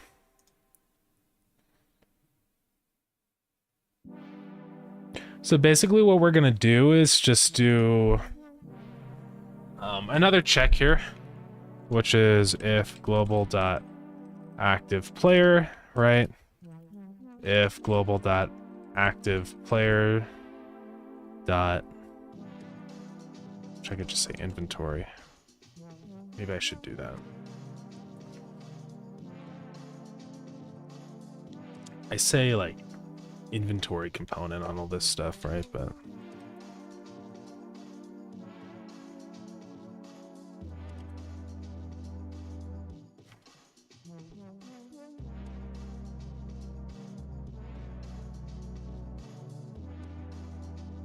oh, I didn't know I'd run this. I should change that. Whoops.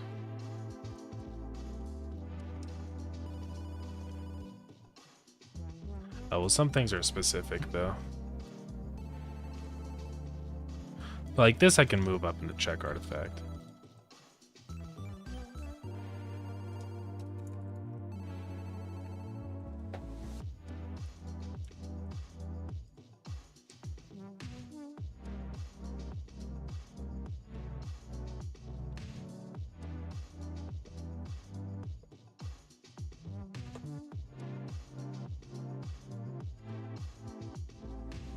And this I can actually optimize, I think. I think I can just do get count.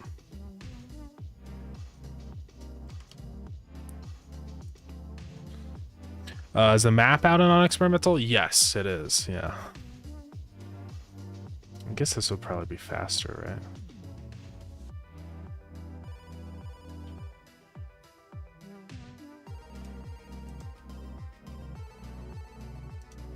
I don't know. I'll go back to that later. Then the other thing's the night vision goggles. So that'll actually be ran in here. So global.activePlayer. Let's do this just so I have it. I probably have done this, maybe. I have. Inventory.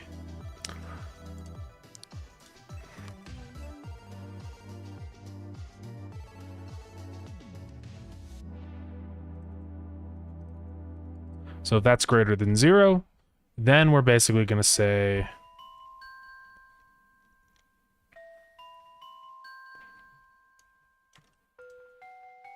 let's just move this out here.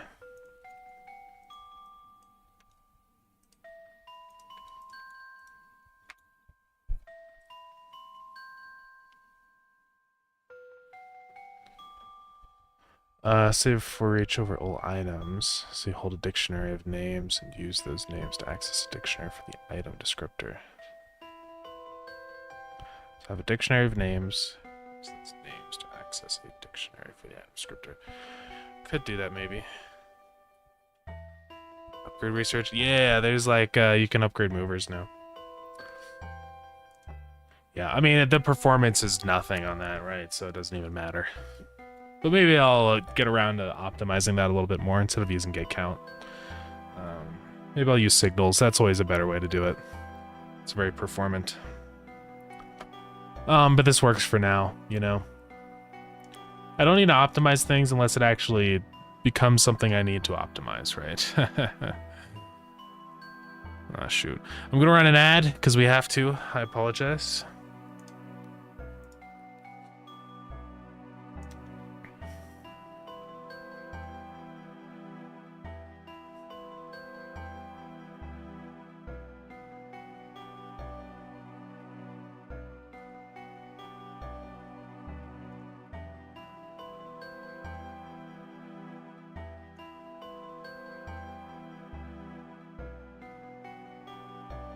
So I'm gonna do this. World color dot get luminance is greater or is less than 0.6.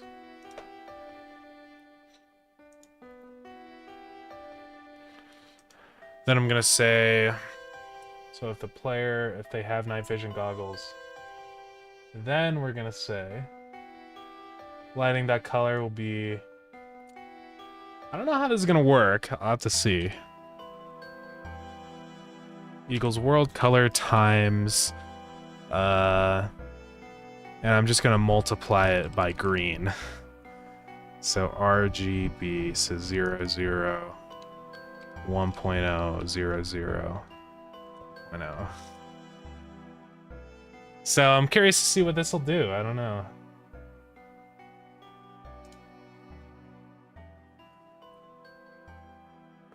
Actually, I'll say it's just that, and then do like a little bit less on that, like 0.7, and then multiply that by rain color.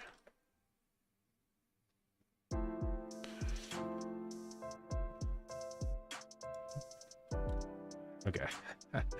So this will be interesting to see what this looks like, yeah. Oh, wait, I have to make it so I can actually get it. Oh.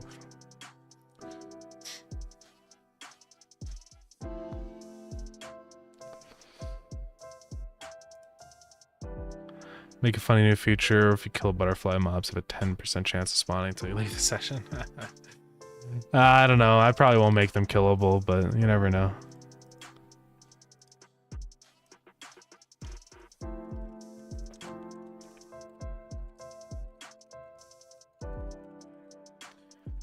Okay, make it so that. Go to there. Let's go get our night vision goggles.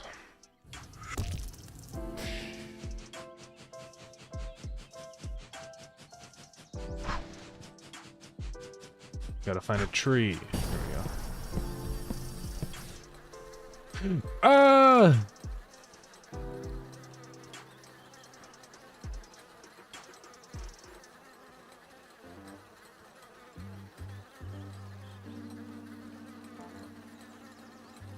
Oh, I don't think I even added them. That's why.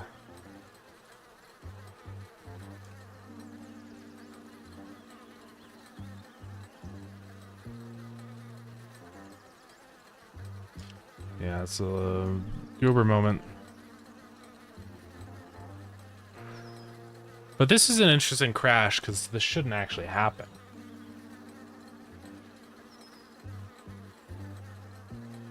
Invalid access to property or key, night vision goggles.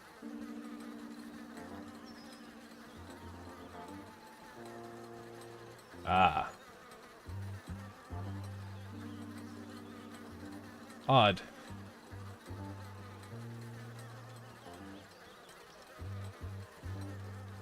Oh god. Okay, let's fix this. It's a nice first step for the thermal management if you said to add to FLIR goggles. What are FLIR goggles? Infrared?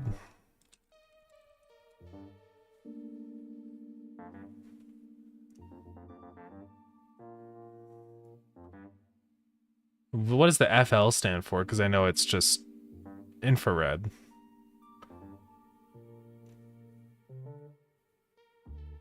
Oh, forward-looking infrared. Interesting. Never heard of that. Air pollution when? Hopefully. Hopefully we can do that soon. I do have plans for like a whole pollution update. So we'll see if we get around to that. It'd be fun though.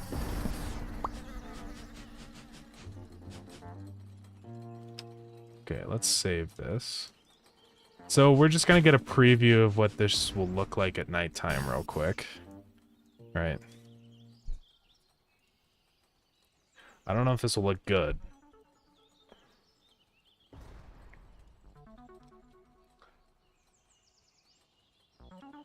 So I'm just gonna get rid of that one and then save this. Oops. So this is what it looks like. Interesting.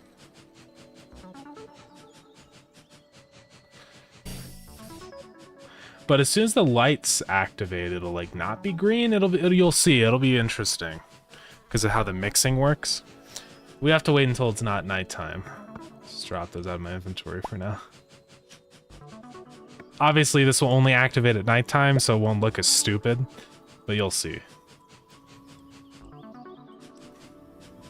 It's not the worst thing I've ever seen, though. I'll probably make it a little less green, you know, and more grayish. Because the green can get a little fatiguing. But yeah.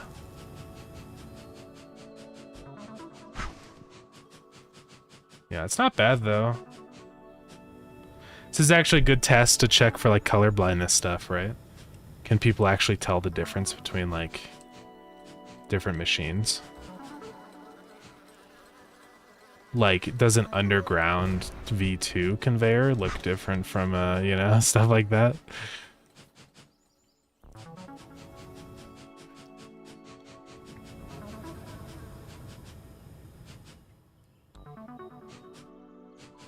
I think it's pretty obvious to tell because it's like a darker red like this, so it's pretty obvious that it's a different machine. So I think we're okay. This does in a way simulate color blindness. Obviously, no one's can just see green. That's a weird color blindness, but it's sort of that idea, right? I could change things, like I could make it so that we don't see blue, or that I just like lower the amount of red, right? It could look really interesting. At the same time, this sort of idea could help in the opposite way, right? So.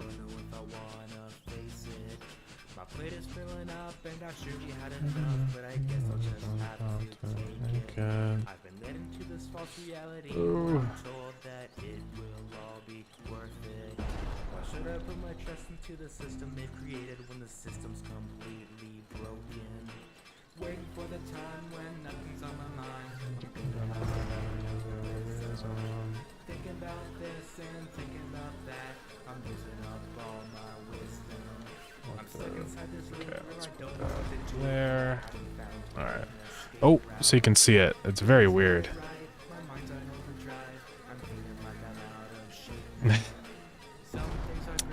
Welcome in crossover. So you can see how it's like green, but like the things that are bright, right, are still okay. So it's really weird. It's an interesting look. I think the green is definitely too much. I think just kind of making it maybe more of a gray, honestly, would be better. But like slightly green still, right? But just not how it is now, because it is a little annoying. More like this, though.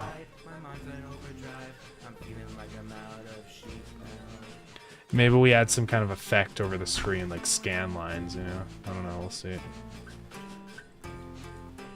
Yeah, right? That's exactly what I'm saying.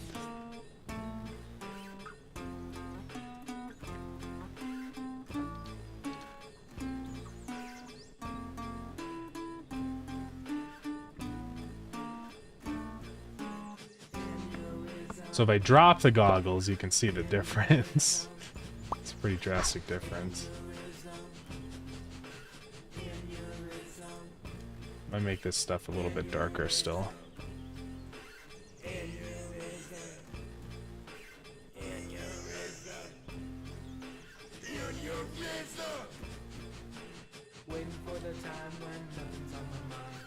Yeah. So that works just about, I think.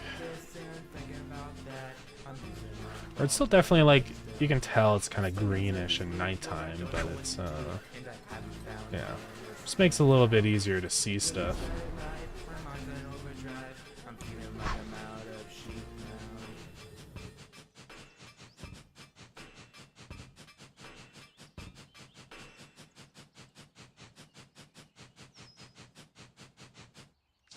Yeah, so I think that'll work.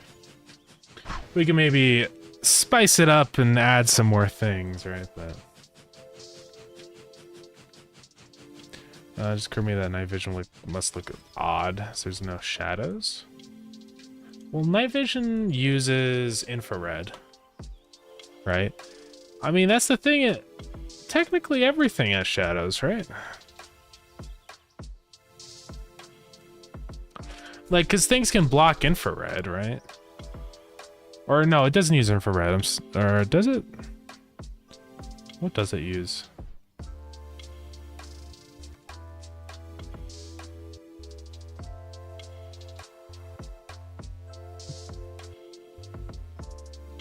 Yeah, I use infrared, but near the yeah, they have their own like light source, and that's how they usually do it, at least as far as I know, right? Because then they it's like you have a flashlight on your night vision goggles, so.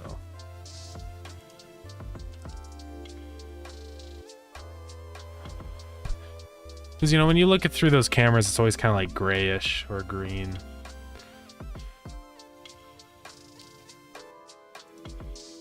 Oh, did the night vision goggles turn off? I think they did. If I could use my taskbar. Yay, I can't use my taskbar. Control delete. Gotta love it.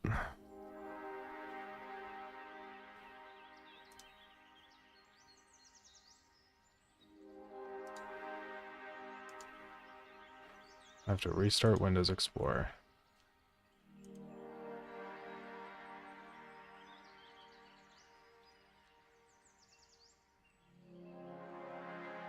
And this is not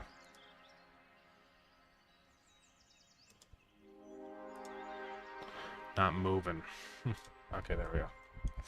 Well, I didn't get to see the transition, but oh well. I think it's good enough.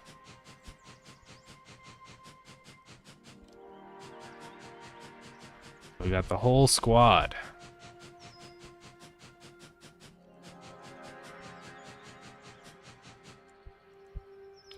Okay. Yeah. I think that's enough artifacts for now. I'll probably really try and get this update up as soon as I can. But yeah.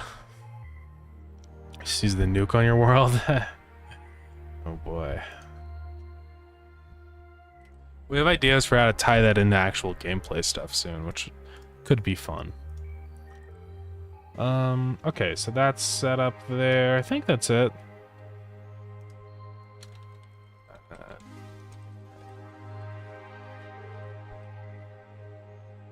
So it's 1, 2, 3, 4, 5, 6 now. So I'm just gonna go find wherever we talk about lead boots, chainmail gloves. So we need to add the grabber and night vision goggles.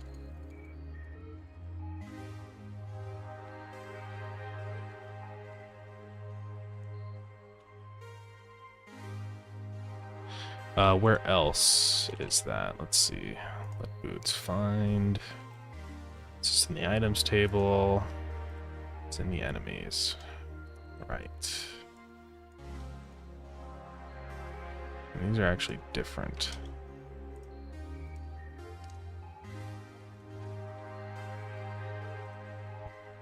So coin, magnet, preserve, clover, lead boots, chainmail glove, grabber, night vision goggles. Okay. Alrighty. Yeah, I think that's gonna be it for today then. We're 4 hours and 11 minutes now, so I'm way over. Excuse me. Okay. Yeah, we're getting all sorts of stuff in the game, fixing issues. 3 new artifacts today, which is fun. But yeah, I think that's cool. I think artifacts will be really fun to mess around with. It'll just kind of give like a reason to go through the dungeons, especially now that there's artifacts that actually like make automation stuff better, right? Because it's like with the grabber and the all that stuff, it makes it very convenient. So I just love that, like, yeah, you know, I don't know, little extra abilities you can do. I think it's fun. Yeah. Did my headphones turn off? Oh no, it's just, yeah, we're fine. Okay, yeah, I'm just making sure. Yeah, it's going along good. Next up will probably be more enemies and like finally getting ranged stuff in. So yeah, ranged weapons and stuff. I just have to kind of think that over more and figure out exactly how I'm gonna do that. It's not that complicated, but I just have to make sure that things don't get weird and broken. So yeah. But yeah, can't wait to get my grubby modding hands on this artifact. I do want to work on modding stuff also soon, so and make it a little bit easier to actually mod stuff. That would be nice. I don't know what patch it was. Me and my buddy played through everything that we could unlock in like 2 hours. Wanted more energy sources. Yeah, that's fair. Yeah, 8.1.1. I mean, I'm assuming you did like all the fuel cell stuff and oil. Yeah, like on multiplayer, it's pretty easy to get through things really fast. And that's kind of a big part of what 0.9 will be addressing. Just adding more things that are harder to get so that it kind of extends out gameplay time. So like, for example, fishing and farming is going to kind of like open up this whole new branch of things that you can spend your time doing. Which in turn will kind of slow down everything else, but that's like a good thing because you're still doing other things, right? But yeah. And fuel consumption being skilled, how much is being used, rather than, oh, something is being used, burn a whole thing. Okay. So you're saying, yeah, with like burners where it's like, they just take a resource and just burn and make energy. You're saying more make it a little bit smarter, where it'll only use how much fuel actually needs to be used to power everything on your network kind of thing. Yeah. Yeah, because I've had people bring that up. It's something I could take a look at eventually. I'm not going to do that yet because it is a little bit complicated, but yeah, I would probably just multiply the fuel consumption rate basically by the satisfaction on the network, which should be pretty easy to do. But see, then we get into things that are difficult. Like, for example, with batteries and stuff. It's like, how do we handle that? Because do you just make the burners go full blast and give to the batteries? I mean, it's easy to say that, but to actually program logic for both of those cases, it's kind of complicated. But I wrote it down, so I'll take a look at that maybe at some point. But yeah. Yeah, it can be complicated, but we'll figure it out eventually. Alright. Well, thank you everybody for coming today. I appreciate it as always. Yeah, tomorrow, like I said, probably just a little bit more dungeon stuff. We'll see what else we can throw in. But yeah. We will see. Just kind of looking at who's streaming right now. So we can find somebody to raid. So hey, thank you so much for the follow. I appreciate it.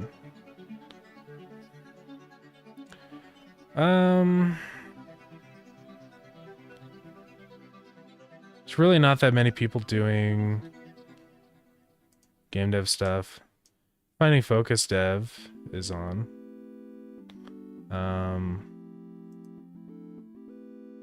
Yeah. We could probably give him a raid. Why not? Alright. Well, yeah, thank you everybody. I'll be live again tomorrow. I'll have my new monitor set up, which will be epic. I don't know. Tomorrow we might either play Satisfactory or we might work on Starground. We'll see. It's gonna be one of the two. I don't know which one yet. But yeah. No idea. Maybe we'll do a bit of both. I don't know. Right. Yeah, thanks everybody. Starground is up on stream. On Steam, I mean. So feel free to buy it if you want. And yeah. I'm just looking through. There's actually more people here than I thought. There's people all on my team? God, there's so many now. Let me look through the team real quick to see who other I can't talk. The other people that are working on stuff. Because there's still a lot of people in here I just haven't ever rated before. Like Outfrost, I have no idea who that is. Oh, they're gone right now though. Yeah, there's a whole bunch of people in here. Maybe we'll raid someone different.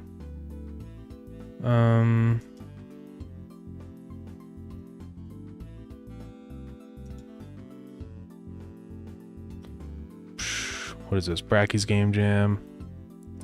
Oh, but I think they're gone now or something. I don't know what happened. But they're still doing stuff on screen?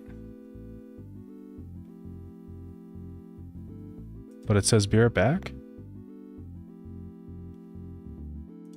I don't know. It's not right though. I'll just raid Find and Focus. Okay. And yeah, join the Discord if you haven't already, because that's kind of where the patch notes for experimental builds are going to be, I presume. So if you want to actually know what I'm adding into the game there, that's kind of the spot you need to be. Right. I'm not going to clog Steam with a million patch notes probably of like, here's some things for experimental build that you can't play unless you break or get your saves. Right, so yeah. Anyways. No, they will be on Steam, but I just mean the like update announcements about it where it's like update 9.00EX. I don't want to clog everybody's Steam feed with a million updates about an experimental branch, right? So I'll probably just keep the experimental update announcements on Discord, but obviously there's the experimental branch. There's some info on the Discord and how to actually opt into that, so yeah. Okay. Anyways, thank you gamers. I'm gonna start the raid. Messages, you know, big boy raid, whatever, the usual. Yeah, we're gonna go over there right now. So yeah. Okay. Bye everybody. Many do. Yeah, I'll look it up and see if it's a thing I should do. Let me know on Discord if you want me to put it on Steam also. So yeah. Okay. Bye everybody.